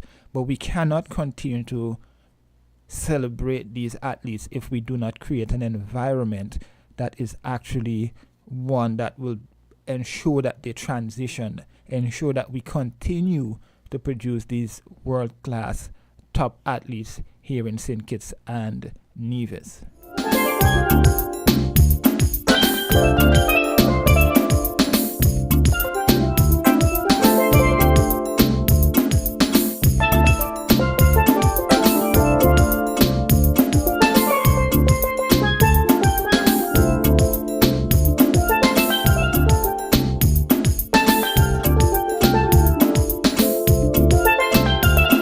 Yes, so we must be able to think outside the box and be able to share our thoughts and have a comprehensive discussion and a comprehensive approach to dealing with these entire issues. You know, just last evening we had a discussion and the Minister of Sports, Samuel Duggins, was engaging the media at the cricket, and he spoke about his plans for sports and sports development. Okay, I'll stick a pin there. Caller, good afternoon. Yeah, good afternoon, Mr. Abel. I'm back. Yes. Are you hearing me? Yes, we're hearing you. Okay, now listen this. When God made man, he gave us 5 senses, and we call them common sense. When people go to school, they excel in their school teachings. And when they get out of school, they want to go to college and university. That is good. To excel at a higher level with the education. But they also work with common sense. And when they reach the university, they leave the common sense outside the gate. And they go in and they get the books. And so when they come back out, they forget they leave the common sense outside. Then they come back. And they want to use all kind of book technology to solve this and solve that. But simple problem is what the caller before me just said, and I said it before. Unless people ain't follow the best advice in the world, which comes from the Bible, these problems, they're not going to be solved. Only last August in Jamaica, 17 people got shot up in a yard. 6 of them died on the spot. And the other 11 was taken to the hospital. Now, if those people who did that, if they had a change of heart from Satan to the Lord Jesus Christ in the heart, they would not have done that. So that is the only solution to make people stop commit crime. And just last week again in school in America, a 14-year-old child went in there with a gun and shot up a load of people in there and killed 2 teachers. Because the devil is in his heart. So it's either the devil or Jesus Christ. Thank you, Brother Abel. Thank you, caller.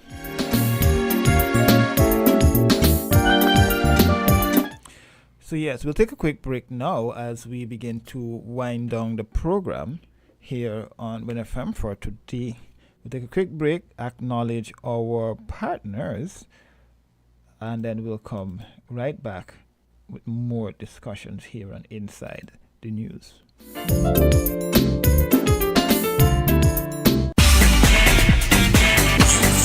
the South, 98.9 Win FM. TDC Financial Services. We're here for you to help you make your dreams come true. Whether your needs are big or small, we'll support you with them all.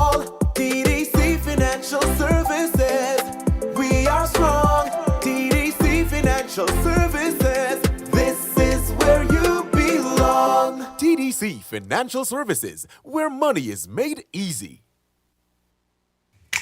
Maybe it's the way the brilliant gold liquid reflects our sunshine, or how the bright blue of its label mirrors the clear Caribbean skies overhead. Maybe it's the fresh, crisp taste of this beastly cold beer on a scorching hot day.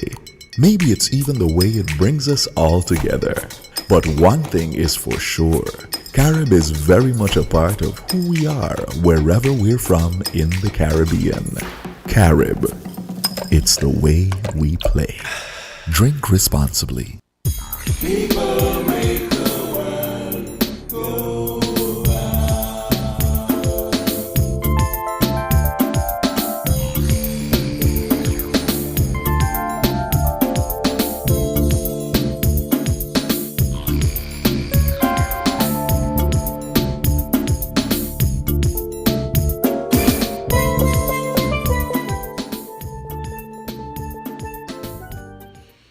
And we are back. We have just about 2 minutes left on the program here on Inside the News. So we are discussing crime and violence. We heard a little bit earlier from several representatives giving their perspective on the issues here in St. Kitts and Nevis from varying perspectives. And we heard that the Prime Minister has for weeks been talking about the U.S. aid carrying out an investigation here in St. Kitts and Nevis. To get a better understanding of crime and violence, who it's impacting, what's the root cause of the problem, where it's more prevalent. And we heard from the U.S. aid representative earlier, speaking about this whole issue of the gang violence, their findings, where it's prevalent, who's been impacted the most, the gangs, and so forth. So, if we're going to take anything away from what was learned today, is the fact that we as a society have to get back to the all community approach, in the sense that we have to begin to look at the children. We have to begin to raise our children in a manner that's going to be productive for all of us here in St. Kitts and Nevis. I know people might say, oh, well, I have my own issues to deal with, but as I would say I've been harping on for the last couple of weeks, is it's us who are going to be impacted. It's not somebody in Barbados, it's not somebody in Jamaica, it's not somebody in Aruba, it's not somebody in Antigua and Guyana. It's us here in St. Kitts and Nevis. They're not going to say, oh, this person came from there, that person came from there. They're going to say you're from St. Kitts and Nevis. So we have to begin to be cognizant of what's happening here, and we have to want the best for all of us here in St. Kitts and Nevis. Well, I don't have any callers, so at this juncture, I will bring the program to a close. It was really good being in your company today. Do enjoy the rest of your weekend. Stay safe, stay hydrated, and enjoy what is left of the weekend.